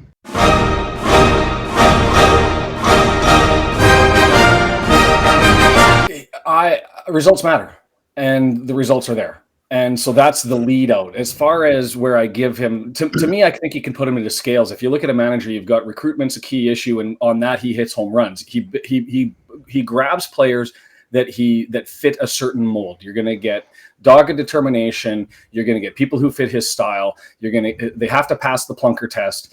His recruitment has fit. The criticism that I have is I'd like to have him touch into the international pool a little bit more and take a couple of swing and a misses, a couple of flyers, bring in some people who are maybe looking for a refresh. But really, his recruitment is top notch. His ability to prepare for teams, he seems to be able to mold the 5-3-2 or the 3-5-2, whatever you want to call it, in a manner in which is going to answer. The only frustrating point that I have with Parky that I mean, the results matter, so this is a minor consideration, is his in-game management sometimes frustrates the hell out of me.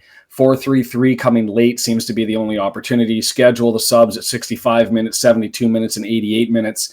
And sometimes you need to be able to change things up because of what you're getting a read on and because of who you've got on the bench.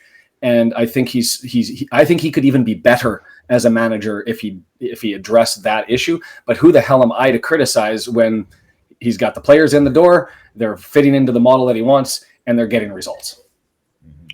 Rousey, what's your feeling on the Lord and Master that is Phil Parkinson?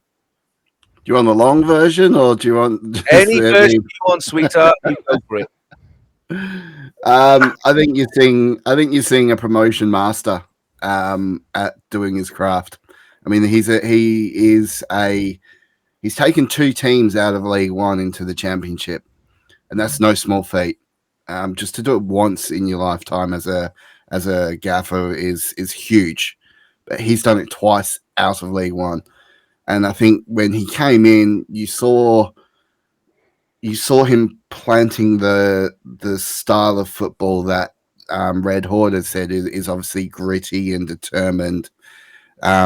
with the National League days, you got the joys of it being free flowing. Then League 2 days, you saw it sharpen up a little bit. We're still obviously playing the 3-5-2, and then bringing into League 1, where defence is very, very key in League 1. We've seen a more defensive outfit come out at the cost of scoring shitloads of goals, because defence is very, very important in this league.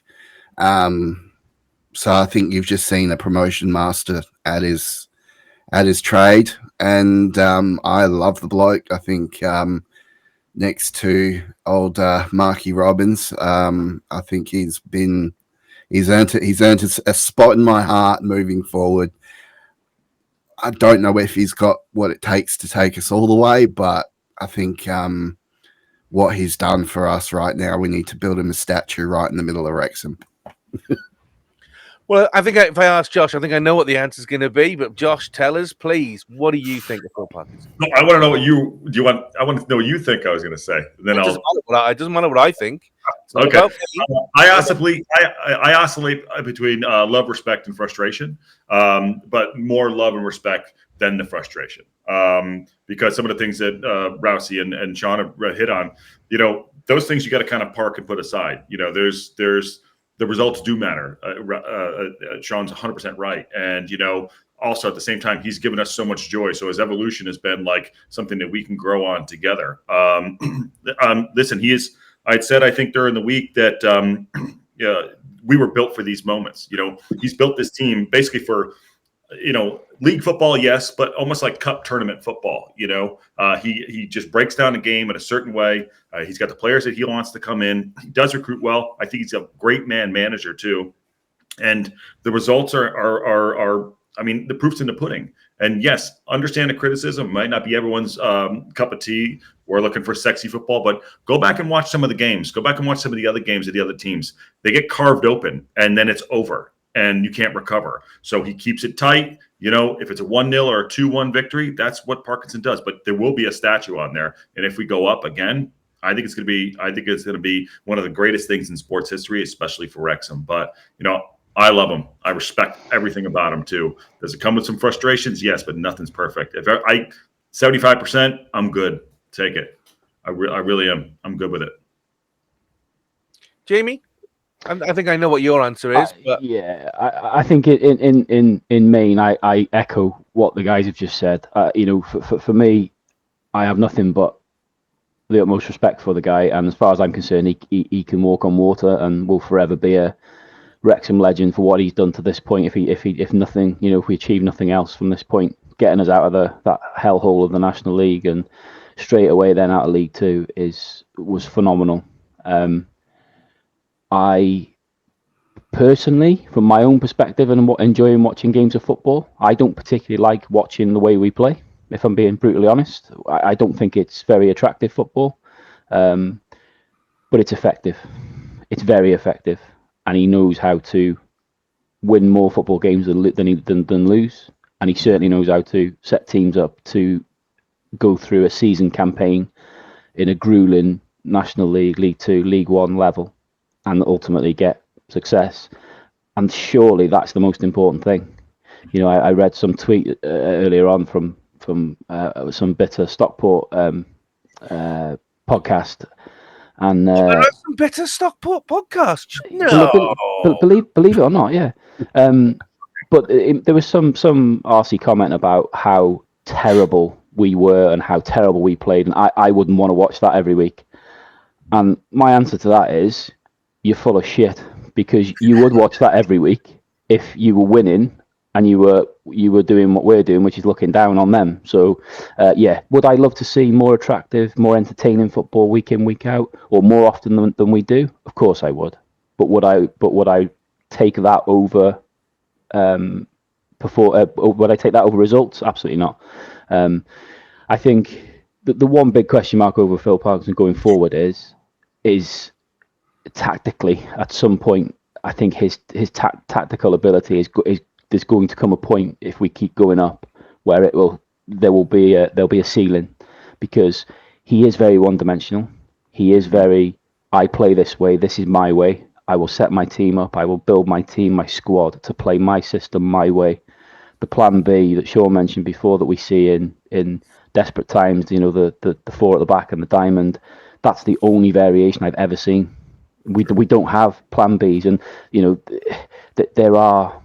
If you start, I've watched quite a lot of Championship football this year, more than I've ever watched, to be honest with you. And I tell you something that's going to be a real shock to the system for everyone, playing and coaching staff, if we can achieve it. The jump between National League, League Two wasn't as big as I thought. Between League Two and League One is a big jump. I tell you something, the jump between League One and the Championship is a chasm. And some of the teams and the way they play in the Championship, tactically, I'm not sure. Maybe he's got an ace up his sleeve. I don't know. But whatever. As far as I'm concerned, he has earned the right to stay in that hot seat for as long as he wants. And for when he chooses to move aside and let somebody else have a go. The guy is Jesus as far as I'm concerned. One word answer from the four of you, yes or no. If we were to get promoted, would Parky keep us in the Championship? Not get us there, keep us there. Rousey? Nah, yeah, I think so. Nah, yeah. Yeah, I think he will. I think he will. He'll keep us in there.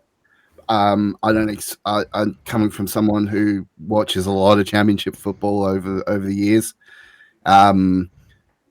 It is almost these days. It feels like the top half of that Championship league is almost like another Premier League in itself.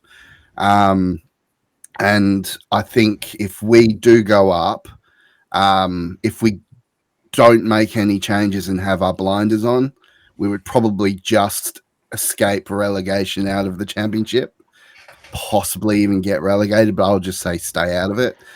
But I think the club knows exactly what is going to be needed to at least do well in the Championship, at least finish mid-table. So I think you'll probably see the club spend for that, because to go back to back and go straight back into the Prem is just.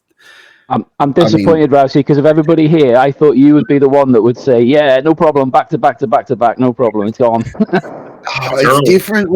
It's different though, because I know the Championship and I know how crazy it is. It's like the 7th hardest league in the world. You got big, massive teams in the Prem, in the Championship as well, and some that have come down from the Prem. It's a whole nother world. It's a whole nother world, and you have to be so on it. And I don't think we'll get found out to what we think we'll get found out to. I'm actually quite optimistic, but I do think we will. It won't be anything like these last couple of seasons. Yeah. Sean, is he the man to keep us there in the Championship? No, but I don't care, and you give him a chance. Josh? Can I go nah, yeah, with a butt? If you want. Yeah. Nah, yeah. I think he'll get us there. I think he will deserve the right to have his season there. I think at some point there will be a mutual, walk away at some point. I do. That's what I think. I don't think it'll be this summer. I think he has earned next year. But to Sean's point, no. I think at some point he will reach a ceiling. I would love I want to be wrong. I would love to be wrong. Bring us the quadruple promotion. But yeah, I'm going to go no, yeah, but how's that? Does that work? I just want 20th. Give us 20th, but I don't think it'll. Yeah. Right. Yeah. Fair enough. No, fair enough. I love it. I'm just trying to work out where in life I can use the nah, yeah. So I'm just thinking, would you like to supersize your meal? Nah, yeah. Yeah, there's a whole Canadian TikTok to this. I'll give you a little what it all means. I'll send it out to you guys.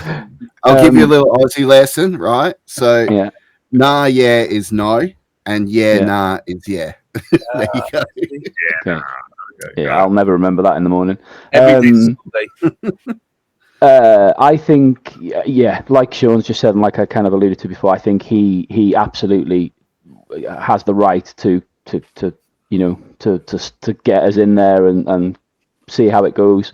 I think we'd have more than enough to survive in the Championship. I absolutely have no suspicion that we would be anywhere near fighting for playoffs or anywhere near the top end. I genuinely do think some consolidation would be needed. Particularly, we would be so out of our comfort zone in the Championship. But I think we would have enough, subject to a good summer transfer window. I think we would be able to put enough together with what we've already got to more than survive. I think, and I think Parky deserves that. And I think the guys are right. I think ultimately there's going to have to come a point where there's a mutual separation, and I just hope that's handled in the right way, because the last thing you'd want to see for Parky, and I can't see it would happen at Wrexham with the guys, with the owners we've got, is seeing him going the same way that most other football managers go. They're held up here in high regard because they've achieved greatness, but then as soon as they start to go down the pan, they're cast aside like nothing, and we've got to somehow try and avoid that. But I don't know how. Obviously we'll worry about that at the time. But yeah, he's absolutely deserved he's earned the right to take us there and have a chance at least.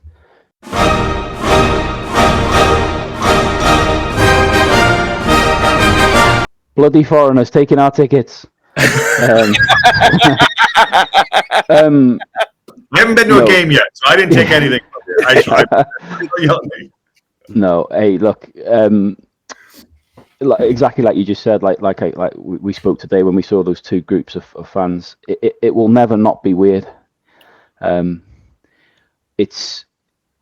said it a few times. To you privately and on spaces and things. If you'd have told me 5, 6 years ago, 10 years ago that I could be having conversations with people from the other side of the world about Wrexham Football Club, I would have asked you what you were smoking, because it was just not something that I ever foresaw ever happening. We always dreamed of getting out of the National League. We always dreamed of getting back in the Football League and getting our football club back as we remember it and being a established Football League club.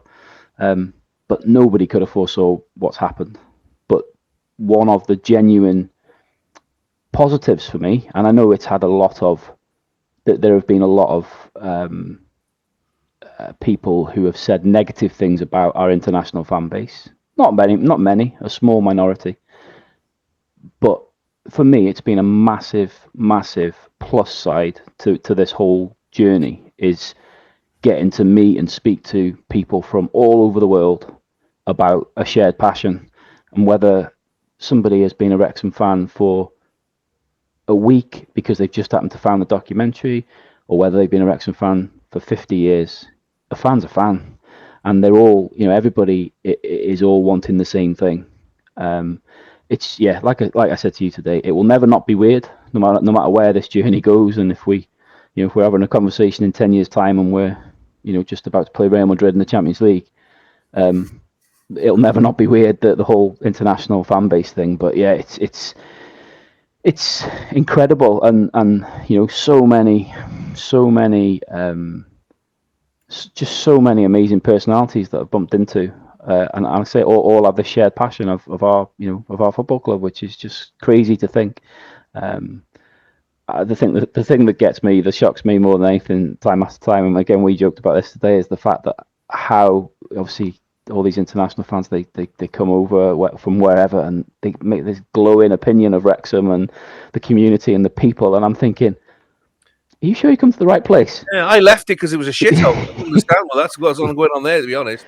But in all honesty, it does give you a sense of pride. It does give you a sense of pride because, for all the negative that's said about Wrexham, and you've only got to follow the Twitter accounts of whatever team we're playing this week, and they'll tell you, oh, it's a shithole, I never want to go back there, and their fans were crap, and the place was crap, and and terrorist football and all this crap. You've got all these thousands and thousands of people from all over the world who all come here and all go away saying the same thing, saying how lovely the people were, how lovely the area was, how great of an atmosphere the game was, and enjoying this ride.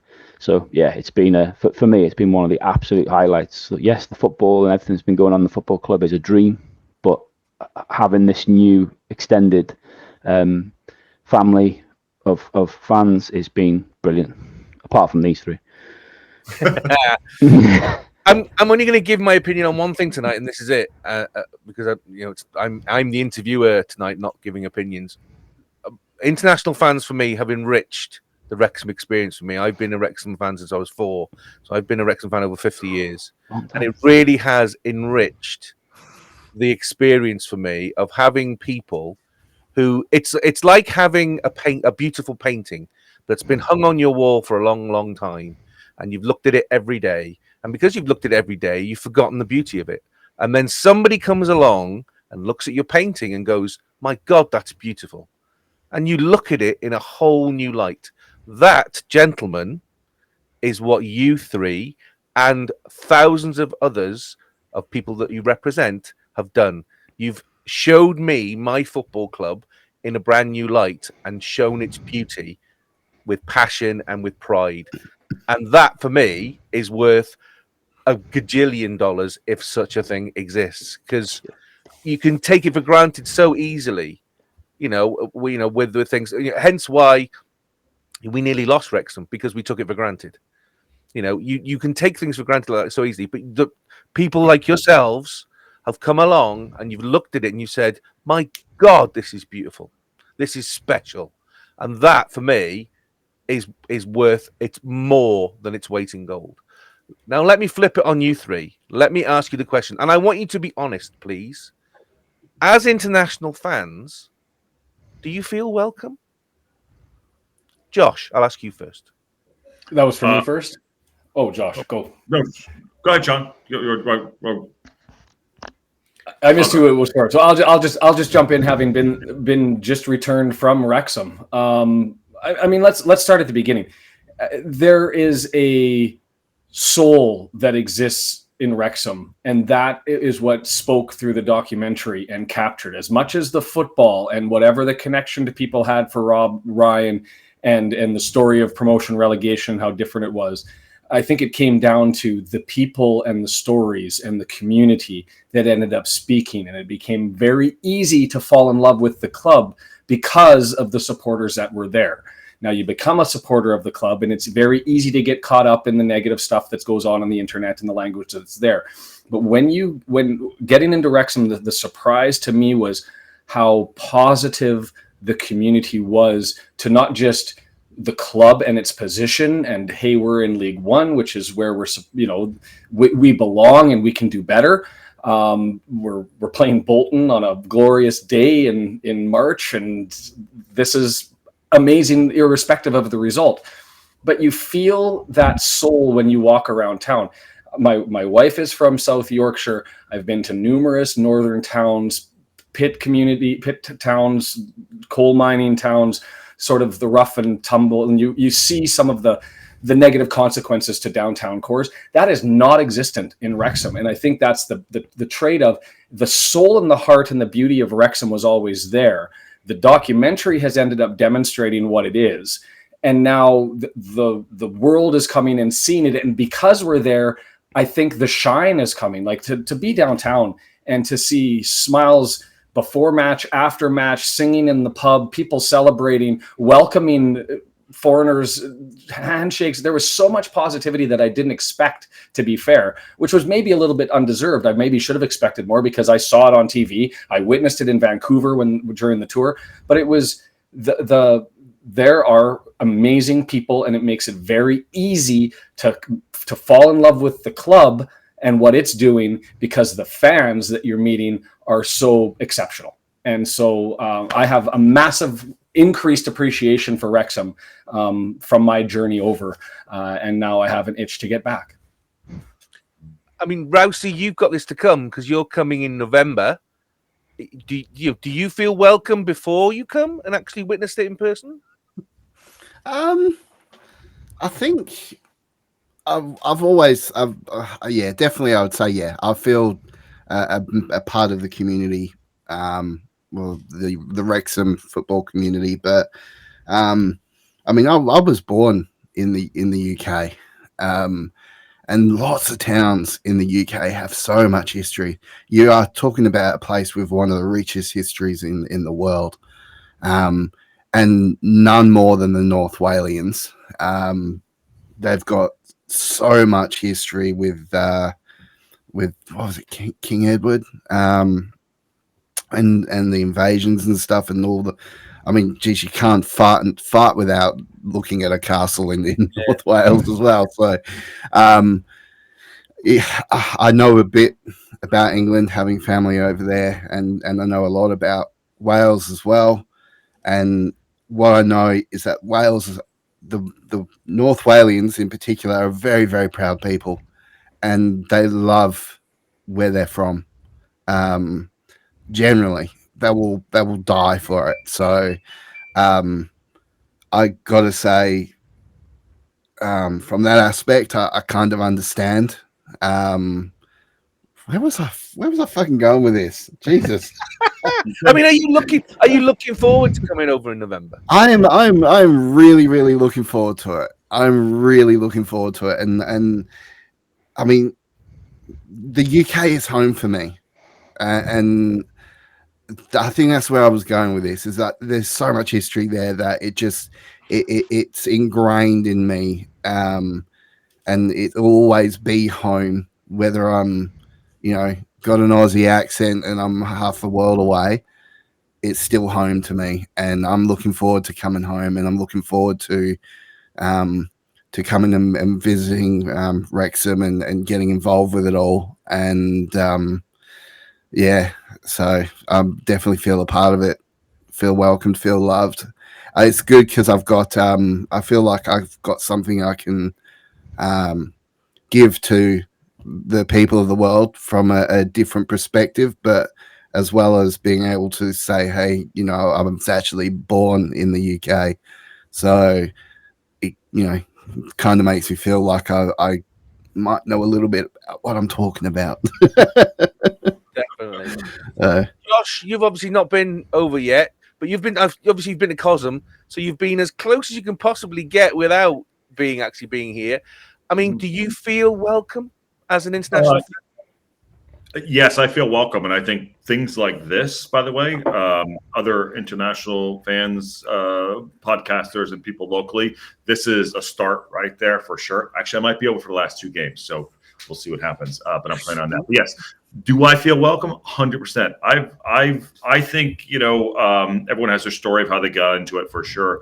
But there's been so much open arms for everybody, which is not always, brought into other fan bases, you could say, even in the United States or whatever. But the stories that Sean was telling about too, Robin Ryan said, Wrexham has so many stories to be told, you know what I mean? And just the welcoming of the supporters, and you walk down the street and someone sees my Wrexham jacket on and they're like up the town, even here in Los Angeles too. But feeling like a part of a global community is kind of cool. I mean, it really is gratifying too. And I've never seen anything like it. And I'm just excited what we all could do together. The rising tides, moving forward, rowing in the same direction. And where can Wrexham go? Yeah, I feel, it sounds cheesy, I feel blessed to be a part of it. To help tell the story and be a part of the story with all of you and the rest of the community. Well, you have to remember as well, guys, that this doesn't just come. It's not one way. By doing what you're doing, feeling the love that we feel, you are helping to build this feeling that everybody has around the club. You are a massive, massive part of this story, because without the interest of fans from around the world, then Wrexham wouldn't be, I don't think, the club that it currently is on a global stage. So you are a massive part of that by spreading the word and inviting everybody in. And, you will have somebody who literally, as Jamie said earlier, maybe has just watched the documentary, and you will welcome them in. You'll roll out the welcome mat. You'll make them a cup of tea or a cup of coffee, and you'll say, come in here, come and listen, come and talk, come and be part of the experience. And that's a massive thing, because it's very difficult, isn't it, for somebody who is looking from the outside, who wants to get involved, they often have to have that door slightly open for them so they know how to come in. Why does it sound like you're grooming people? I'm not grooming anybody. The way that you just described that was like as if you're grooming people. You need to stop that. Look, you get in trouble for that. If you want me to start a cult, I'll start a cult if that's what you want, and it will sound like cult. That's for sure. It's converting followers into fans. And that was the Charlton athletic manager said that in a podcast back in November. And I was like, that's what's going on. It's complete self-interest. I want Wrexham to do as well as it can, climb, because I am interested in the club, because I've adopted it as it is my club. And so if I can pull in one fan that ends up contributing, throwing cash at the club and buying merch and going over and doing stuff, then awesome. That's the way I look at what I do. And the side spin is the little sub community that is, the Red Horde. And I think Rousey and Josh can speak to it, probably being in similar vein, is there's a community that's sort of developed, right? Like we go through not just the celebration and the frustration of the club, but there has been new life and birth that have been celebrated in the channel. There has been loss of life that has been respected and discussed, and health issues and mental health challenges and people's day to day. And there is a collection now of people who share their bit of, yes, it's Wrexham, and yes, it's the football club, and yes, it's the personalities, but it's also us as life. And I think that it's that sort of warm embrace and that soul of Wrexham that ends up speaking. And we are each, I assume, but I can certainly say, living our own little community base. And it's nice to see that everybody sort of appreciates that. I love the work that Rousey does. I love the work that Josh does, that you guys do. And it just continues to build and grow. And it is that symbiotic relationship, and everybody, as Josh used the analogy, pulling in the same direction to try to promote the club. And I think it's a beautiful thing to see and to be a part of, and something I didn't expect when I started this whole thing. Additionally on that too, Sean and I talk all the time. We text back and forth. Rassi and I talk all the time. Welshtechie, all the other ones. It feels like a big community, but we all have our little cosmos. But the crossover is fantastic. So, like in the international fan base, I think it's come from what you guys have opened up the arms for being podcasters and putting it out there, and with the community and the fan base, it's all come together, right? And also, like I talked to Rousey at like 5 o'clock the other day for like an hour and a half, about the roundup, what he was doing, Red Horde and I texting at night, things like that. And just other people that are sharing their parts of their life. It's true. It feels really positive, and I hope it always stays like this too. And I think we all do a really good job at carving out I don't want to say that bad, there's always going to be, bad apples here and there, but I think we try to carve out and just keep that same direction going. So thank you to all of you for letting us come in, because it is your club, but we've adapted it, and I think we're very respectful of that. At least I know I am definitely respectful of the club and the history and what you guys have done as Wrexham. I grew up in a small town. I know what a small town is like. Not that Wrexham is a small town, but there's a community base there that I think is expanding globally, and it's kind of a cool thing. It really is. So little birdie just it tells me that Joshy here's got a hell of a singing voice, and he wants to sing the Welsh national anthem. Sarah, you want to sing the Welsh national anthem, Rose? We can teach you that, Josh. No problem at all. Jamie, know it so you could beat him. It'd be brilliant. I do kind of know it, not fluently, but yeah. I'm only going to pull you up on one thing, Josh. It's not our club; it's all our club. It's not mine and Jamie's club. It's all our club. So that's the only thing I'm going to pull you up on.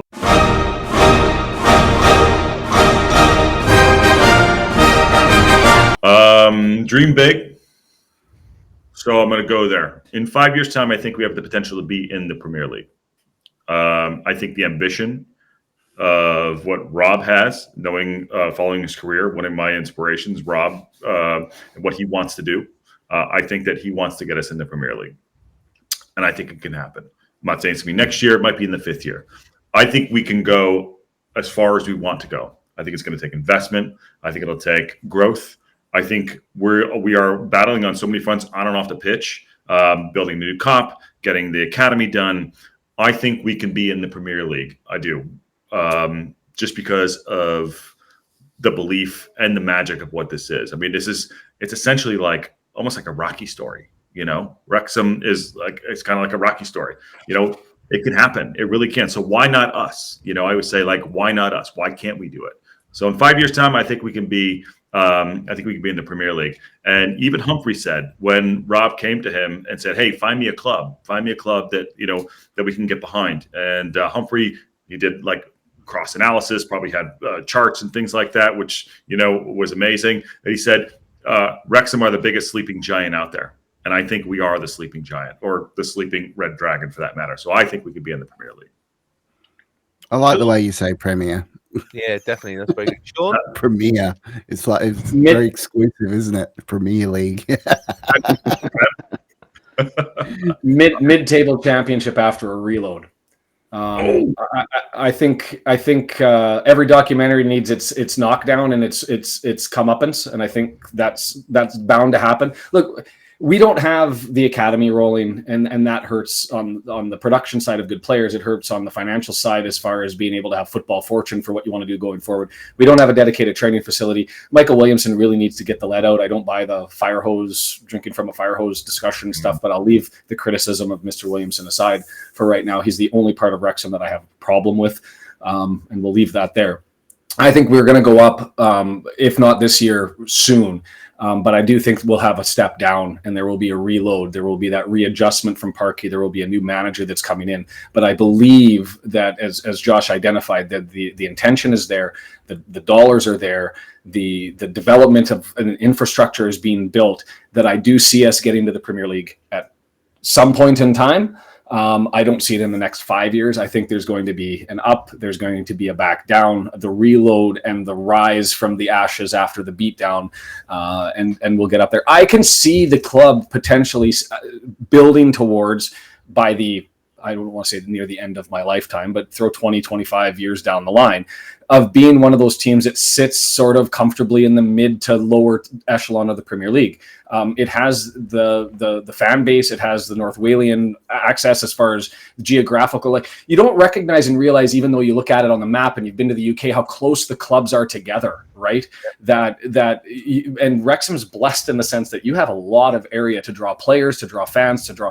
There's so much going for the club geographically that I see it pragmatically as something that's on the horizon and could be there. And you want international support. You've got the international fan base already, that when you get to that point that you want to pull the Bournemouth and be able to stick in, right, or the Bees or whoever you want to be in that top division, it's achievable. But we're going to get a setback here, and I'm hoping the fans are ready for it, and we'll rise from it. And that's what I think is going to be the natural occurrence and status of events. Rousey, what do you think? 5 years? 5 years' time, we will be whinging and bitching about the top six in the Premier League because of how they like to shut everyone else out and just have their own little fucking private little boys club. Yeah. And we will be battling our way to try and make it into that. There you go. 5 years' time. No, we will definitely be. I think we will be in the Premier League 5 years' time. I think it's going to. The way I kind of see the next 3 years, in particular, I reckon next year we're going to have to stabilise in the championship. You can't go forward with such little resources, and we got to get more money into the club too. So I reckon next year's stabilising. I reckon the year after that we'll be building the training grounds and the academy, and then we push on towards the Premier League. By year 3 or 4, I reckon. I think we will definitely do it though, and we will establish ourselves and be a team that can compete, maybe in the bottom half or mid Premier League, I'd say. I'm the only looming dark shadow. Well, you said rise, though. You said we were going to rise back up. You were going for the story. Yeah. I said, be honest. Jamie, our hit will come in the championship. I reckon the hit that Red Hordes is talking about here is definitely going to come in the championship, and I dare say it'll be next year, and we will probably literally just be struggling to stay in, maybe. just to tickle his balls a little bit there, you know. Absolutely, yeah, no. Jamie, I don't need to say branch of B&Q either, because that's not funny, because we nearly were. Where do you see us in 5 years' time? It's really difficult as a, following Wrexham for 35 years. It's hard to lose that, being that pessimistic Wrexham fan. So to even say the words Premier League is like it's laughable in my mind. However, look at what's happened in the last few years. I think Josh made a very valid point about Rob, mentioning Rob being a driving force. I think Rob is a bigger driving force than we probably all realise. I think he is a massive. I think he's a massive motivator behind the scenes to get this club where he thinks it can get to. I think if you look at, it's funny, I was chatting to the wife about this after the game today. You look at someone like Brentford as an example. They are a great example of how you can become a mid-level, sustainable Premier League team. They haven't got a huge budget. They haven't got a huge stadium. They haven't got the best players, but they've built a model that works, and they are now a mid-level, comfortable mid-level Premier League team. And I don't see any reason why, with the resources that we have available and the plans that we have to do, and all the things we talked about the fan base and that we've got, I don't see any reason why we can't do what Brentford have done. But everybody is right about this. In this journey, we are going to need a bump in the road. And what that bump is, I don't know. I'm hoping it's just a couple of seasons of mid-table obscurity, hopefully in the Championship. But there does need to be a bump in the road, I think, for many reasons. I think, one, to allow the infrastructure and the behind the scenes to catch up a little bit. Because as you and I both know from going to the ground week in, week out, it is so far behind where it needs to be, even for the level we're at now. Yep. And then all the other things which we talked about before, academy, training ground, just the sheer staffing, the staffing and the expertise that we have as a football club. Communication's a big thing. I mean, Christ, how many times did you email the club about sponsoring a player and nobody ever got back to you? Yep. Little things like that. So I do think a couple of seasons of mid-table obscurity consolidating in, well, I thought it was going to be League One, but why not the Championship, is needed. I think as well, because I think it will also test the resilience of the fan base as a whole, old and new, because I think you've got a lot of old fans who have, and I'm going to go there, have become very entitled. They've got a very entitled air about them, and I think it might do them some good to just have a bit of a reminder about what we're experiencing now is very, very foreign to what we've been used to for most of the last sort of 40 years. But also, I think for the newer fans, whether that's international or national, local fans, I think it'll be a good test of resilience to see how will everybody react to Wrexham sitting 13th in whatever league, because for the last 4 years it's just been upward trajectory and don't look back. So but yeah, very long-winded answer to your question, but why not? Why not? I wouldn't be surprised in the slightest if we look back in 5 years' time. I wouldn't be surprised in the slightest if we're in the Premier League. Do I expect that to happen? No, I don't. But it wouldn't surprise me in the slightest with how things have gone over the last few years. Quick question: would you guys care if we never got to the Premier League and we just sat in the Championship for the next 10, 15 years and were sort of up and down with the top half of the Championship? Would you guys care? I mean, I love the Championship. It's a great league. Best league in the world. My favorite league. I love it. Yeah. I have to be honest, I'm not interested in the Premiership at all. Ooh. And I never have been. I think unless you could, if you could guarantee me that our position in the Premier League would be like a Brentford style, then yeah, happy days, I'll take that. because I'd quite like to be a part of that.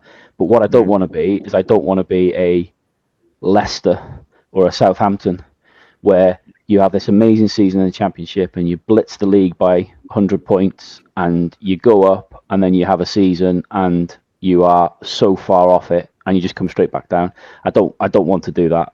So if that was if the footballing gods put an offer on the table of, look, you can be a yo-yo Premier League team or you can be a generally top half, pretty consistent, established Championship team, I'd take that all day long.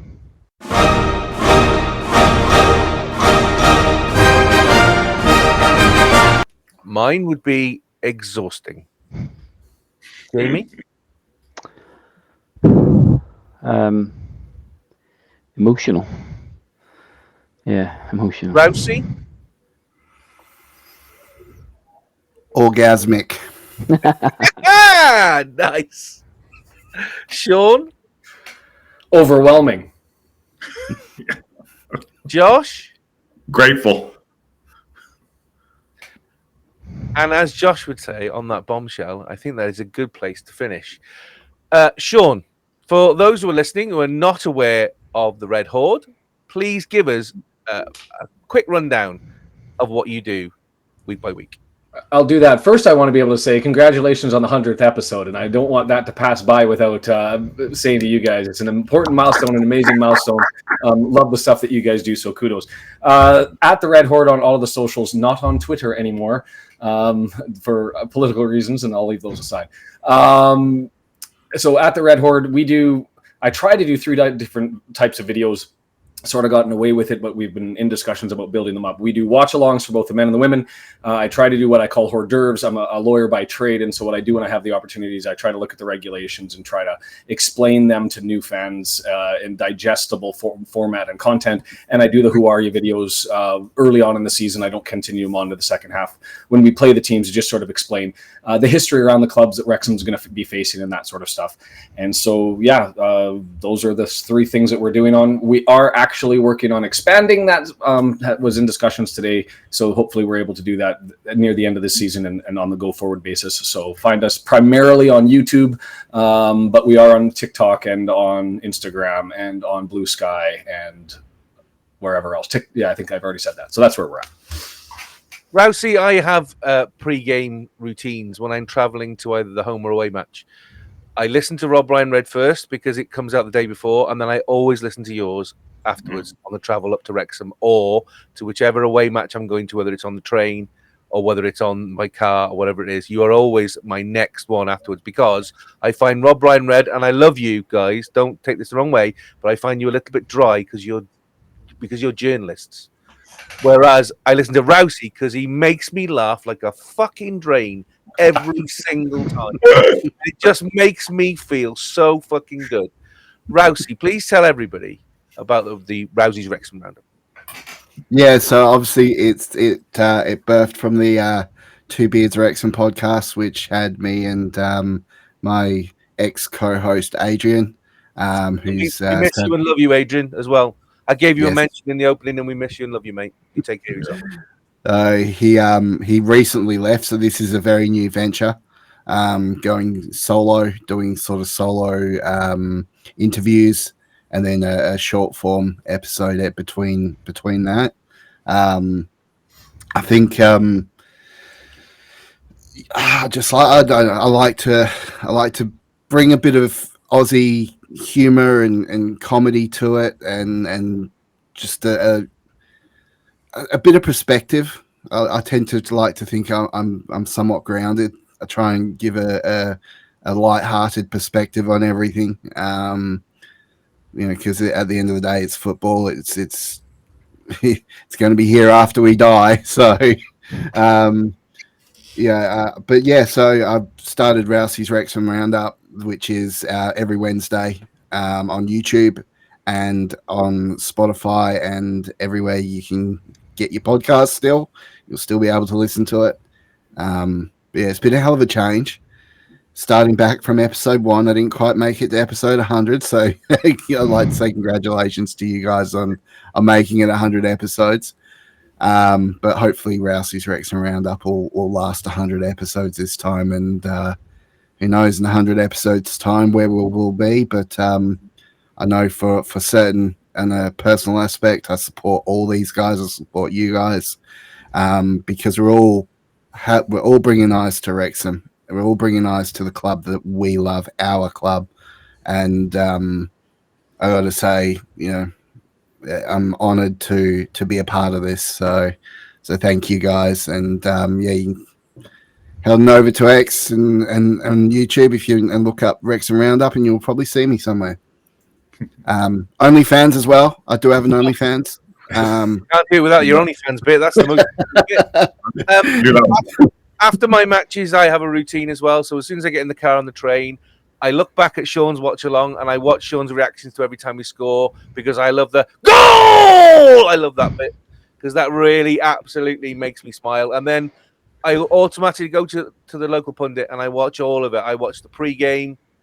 I watch as much of Josh's watch along, even the fact that I know what the result is. I know exactly what's happened because I've just sat through it, but I'll still watch it all back, and then I'll watch the call in afterwards.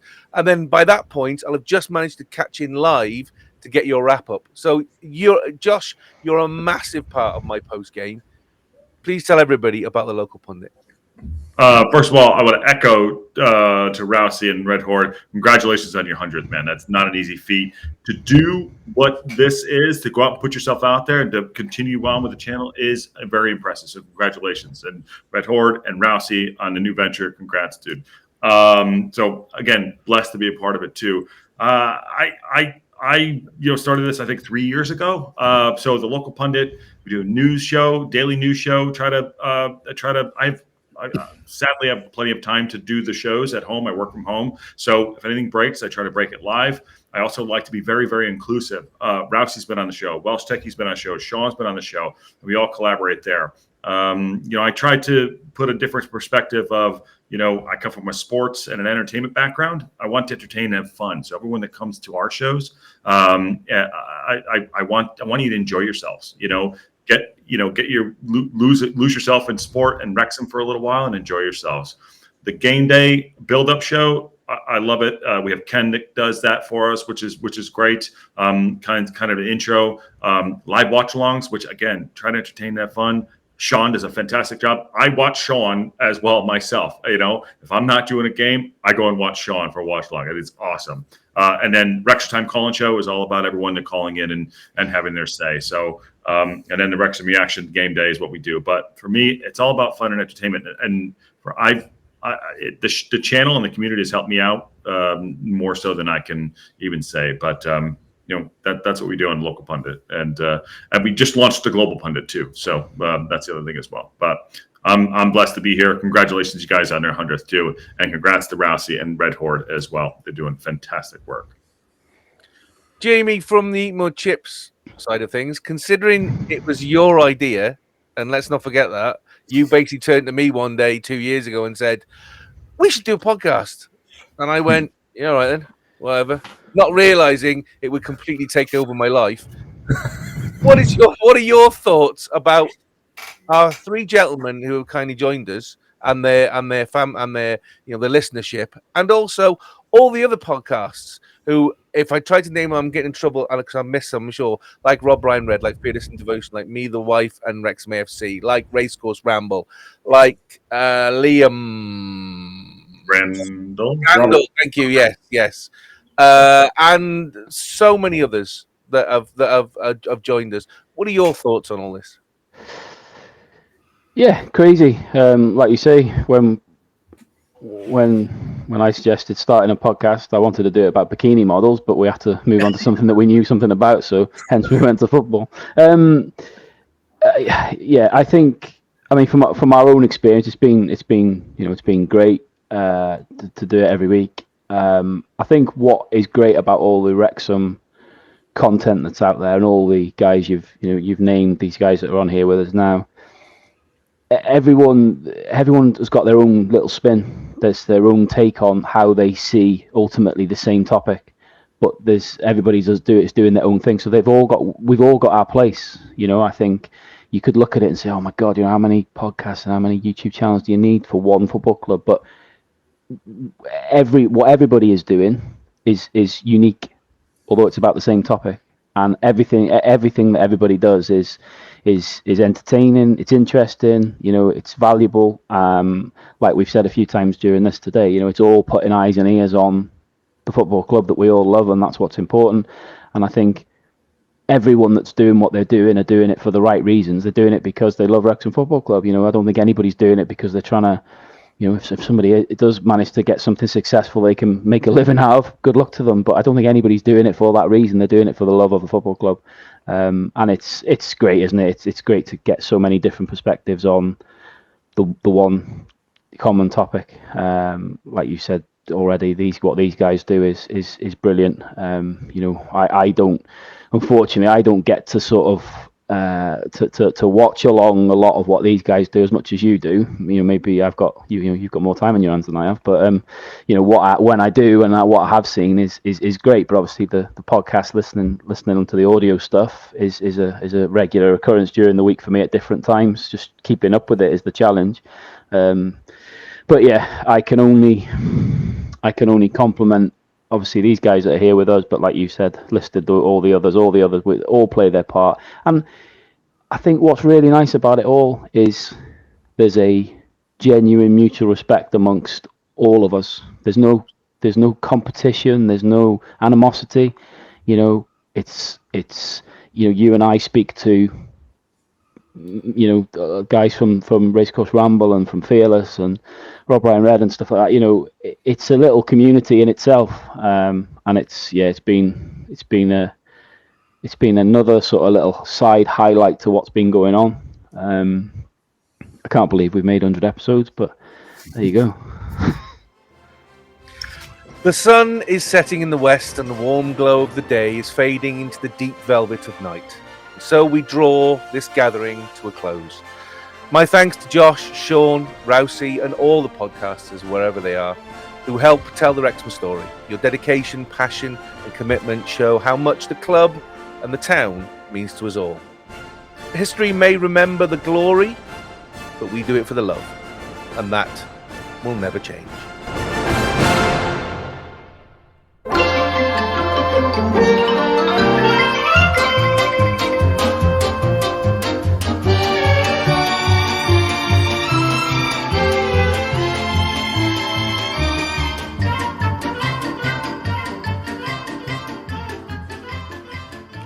Fanfares and party poppers mix with the noise of the potato peeling machine. It's the chip shop. For 100th time, we open the doors. Daz and Jamie force a smile as they microwave that curry yet again. On this very special menu, first into the fryer tonight, it's Exeter City. After the emotional Stockport fans last week, it's back on the road for Wrexham to the southwest of England and the other St James's Park to take on Exeter City in the league. Wrexham and Exeter last met in November at the Stoke Kairas, where Wrexham won 3-0, goals from Max Cleworth, Ollie Palmer and Ollie Rathbone. Since then, Exeter have struggled to maintain their position in the league and are currently sitting in 16th, with 12 wins, 9 draws and 16 losses, a goal difference of -11 and 45 points.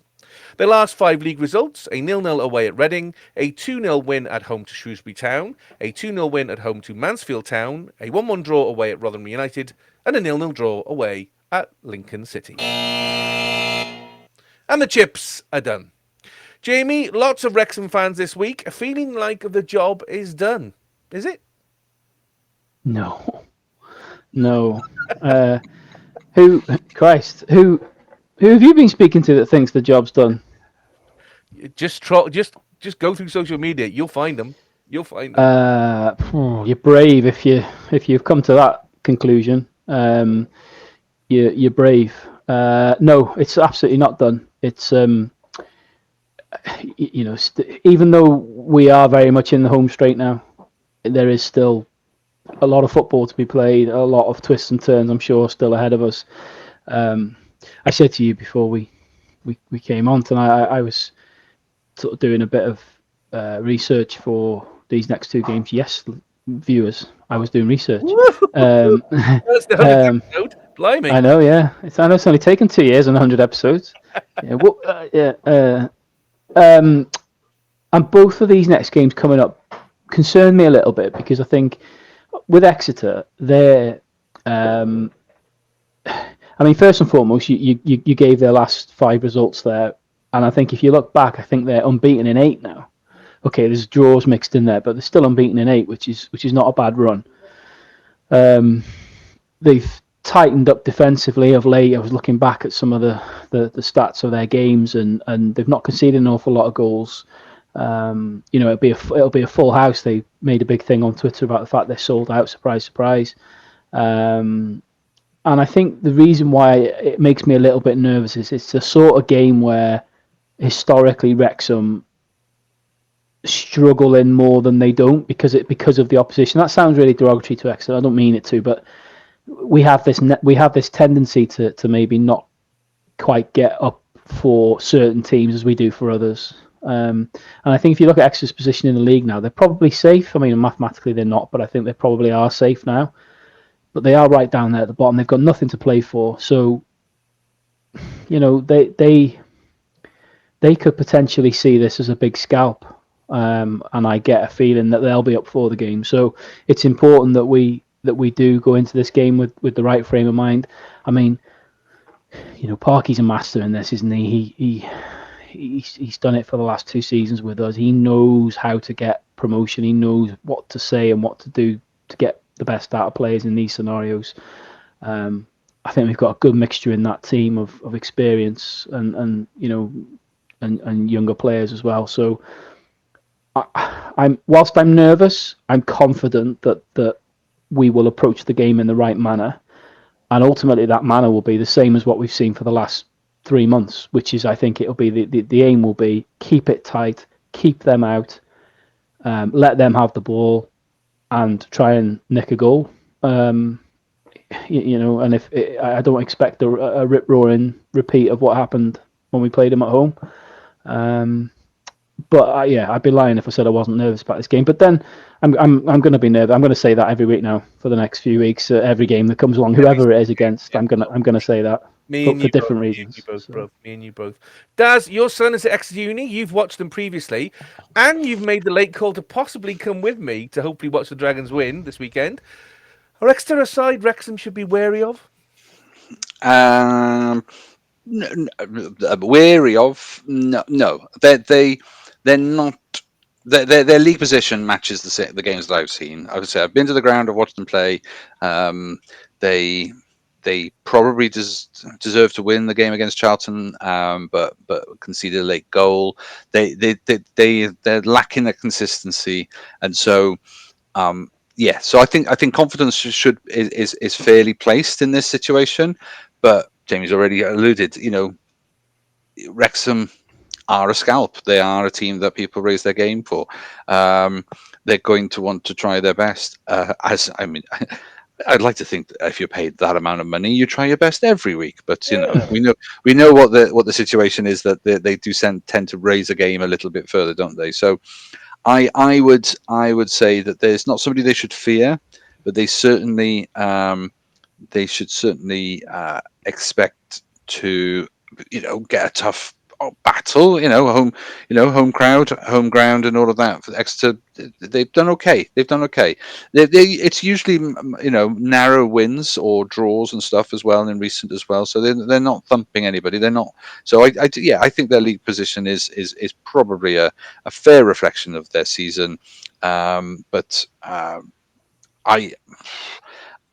I'd like to think that Wrexham would feel confident going in. But it's just they're just the away team, and they've got nothing. They've got they've got it all to prove. And I think keeping Wrexham to 0-0, Exeter will see that as a great result. So it is on Wrexham to at least start getting some of these chances into proper goals, because it amazes me the stats that you see, the number of shots or the number of attempts, and you're still only winning in narrow margins. What's the capacity of the Foe St James's Park? One moment whilst I recall my memory banks and let me just get that up. Hang on 1 second.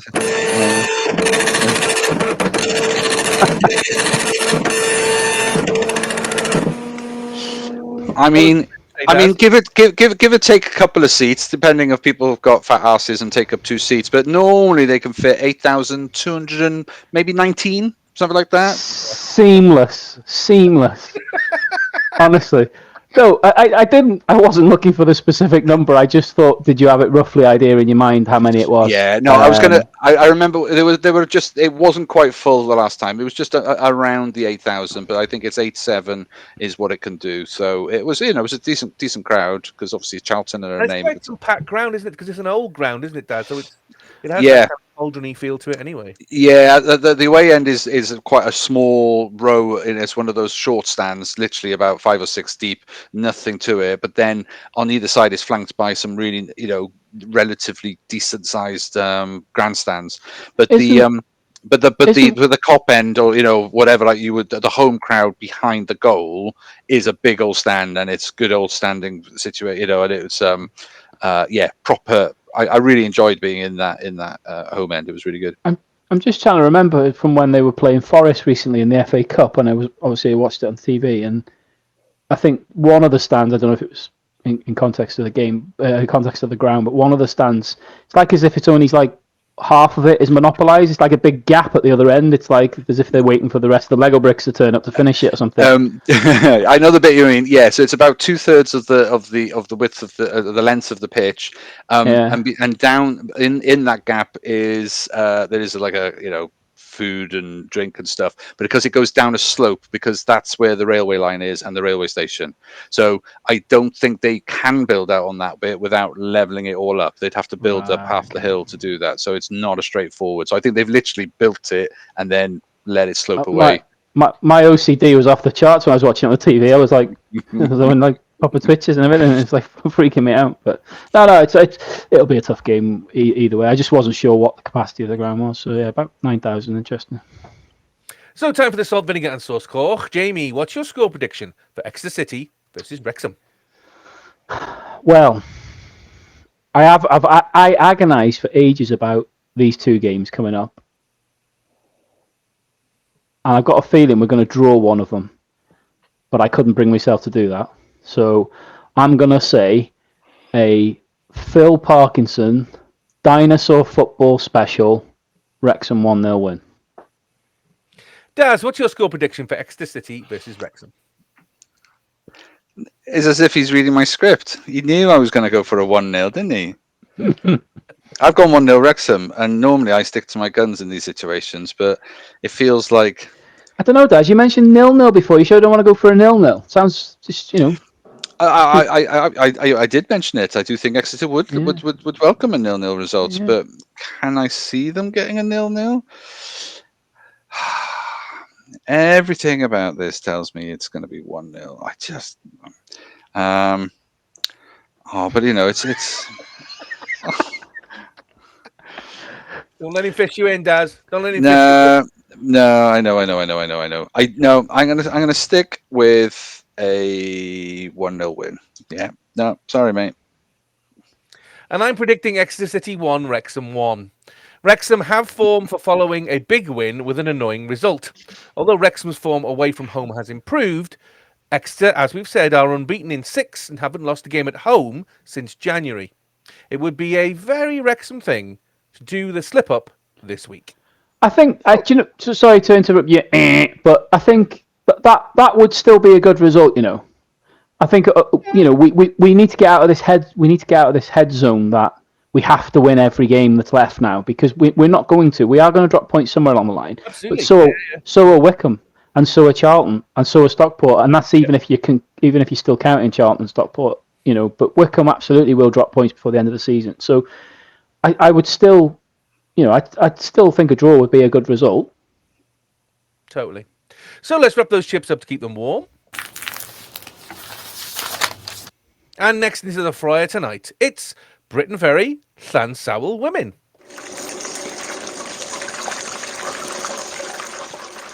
A bounce fixture sees Wrexham Women play last week's opponents, Briton Ferry Llansawell Women, in the home fixture, with the game being staged not at the Rock, the usual home venue, but this time at the Stoke Kairas on Mothering Sunday. And the chips are done. Daz, hard-fought draw last week. Can you see anything different from this game this week? Hard fought. No, I see that again. I do think they'll, the opportunity to go back at it again. I think both teams will really, really be up for the game. The game changer in this situation, and we talked about it a couple of weeks ago, is the Kairos. How does that affect not just the away team playing at a legendary stadium of that size, which the women's game don't play at? Cardiff rarely play at I nearly called it Ninian then. Oh, how old am I? Wow. At the Cardiff City Stadium, they're really, it's been only on some very, very special occasions. Yourselves have done that in special occasions, and obviously this is kind of significant. It could be the game that helps to put some daylight between you and Llansawell. So I don't know what they'll be like for the away team, but also I think it's going to be quite an adjustment for the home team. I think they just don't do it often enough. No. And I don't know how many. Is this the first one this year? First one this year, yes. Yeah. That's what. Last so you've got a number of players who've never played there, and that includes some of your better players. So hopefully they can get past that, but it's not a straightforward thing going to a big ground like that. The occasion will get to them, and I don't know what the numbers in the crowds will be like. It's exciting that the Wrexham are doing so well. It's great that the numbers have gone up.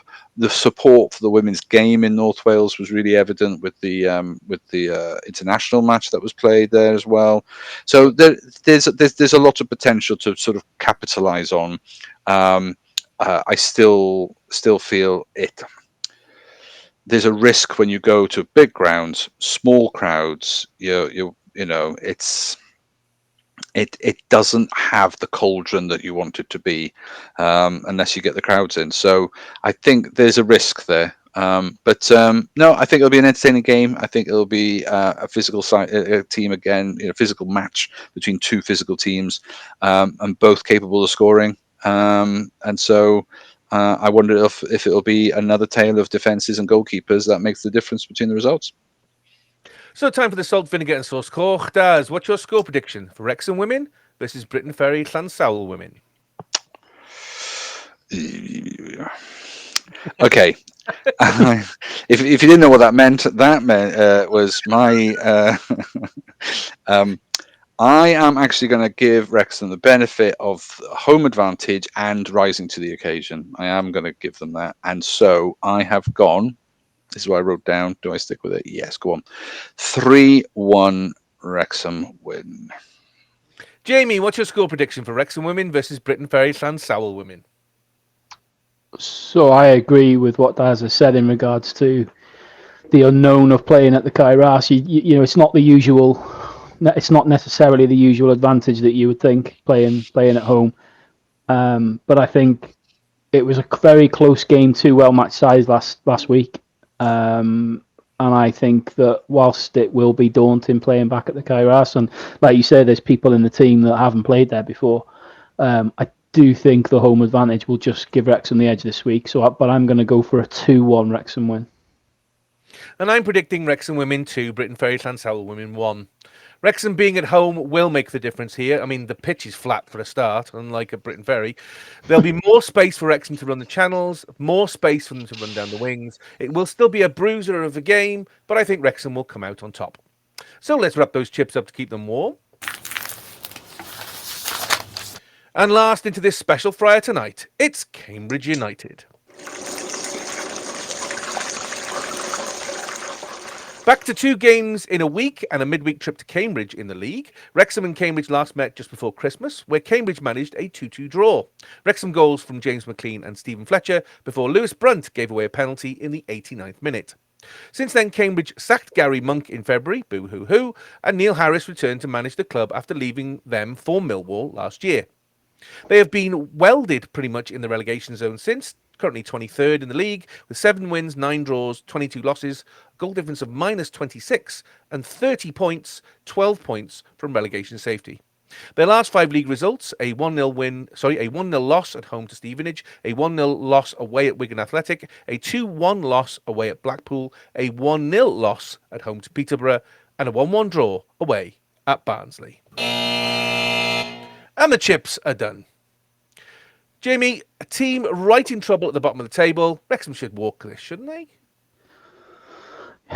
Yeah, like I was saying before, these are the games that scare me. You know, on paper, this should be an easy Wrexham win. The fact that it's away from home, it shouldn't matter. It should be an easy Wrexham win. You know, they look doomed.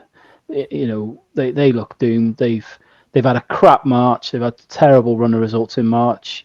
You know, it looks like they're heading down with the Slops. You know,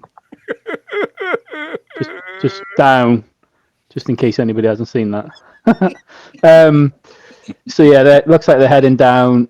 But it's still, and it sounds a really arrogant thing to say because it's Wrexham. We've seen it. We've seen it now, home and away, for the last 2 or 3 seasons. You know, for whatever reason, there's a stigma and a let's raise our game because it's Wrexham. I think the only thing that might be a bit of a saving grace to us, although it could equally be a hindrance because we've seen it before, is the fact that it's a Tuesday night and not Saturday afternoon. You know, maybe with it being a Tuesday night, it might have a bit of an impact on the atmosphere, and you know, maybe it won't be a sellout like it would be on a Saturday or whatever. Obviously, the Paul Mullin sideshow won't really be evident. We wouldn't have thought. You know, never say never, I guess. Well, he scored for the reserves this week. Could that put him on the bench instead of Matt? No, Daz seems to think so. Daz is nodding his head.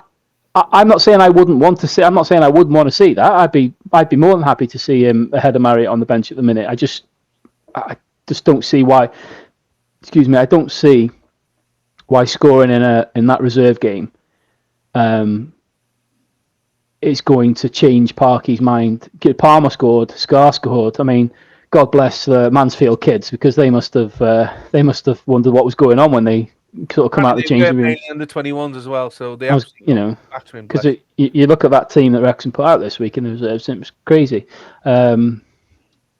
Parky's proved already, hasn't he? There's no, he won't pick a team on sentiment, so I don't believe he'll put Paul Mullin on the bench just because it's Cambridge and potentially to give him a run out and everything else. If Paul Mullin's on the bench on Tuesday or Saturday, he'll be there because either there's an injury, or you know, Parky feels he should be there on merit. But you would assume, given the clamber for him and Palmer recently, that I can't see why he's going to change that now. But I think this is a really important game for us.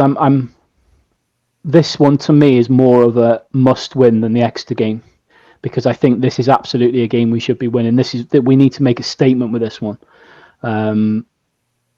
But it's unpredictable, isn't it? You know, following Wrexham is unpredictable. Football's unpredictable, and as we've said a million times, trying to predict these Tuesday fixtures after Saturday when we haven't got a clue what's happened on the Saturday is always more difficult anyway. But I would hope that this, you know, will make more of a statement here than at Exeter. So time for the salt, vinegar and sauce Cork. Jamie, what's your score prediction for Cambridge United versus Wrexham? So I'm going for a very confident 2-0 Wrexham win. Daz, what's your score prediction for Cambridge United versus Wrexham? I'm confident of a Wrexham win. However, I did put 2-0 down or 1-0. So I'm going to go for 1-0. Excellent. And I'm predicting Cambridge United 1, Wrexham 2. Cambridge are in very poor form, and this is a game that Wrexham have to dispatch to keep the automatic title hopes in view. I think they'll have enough to get the 3 points and march on with 6 games to go. So let's wrap those chips up to keep them warm. And we'll be reviewing all these games in next week's pod. Come and see the Reds with me, and you will swear that you have seen a vision. We don't just hold it feel when they beat me like a feel. We're off to the second division.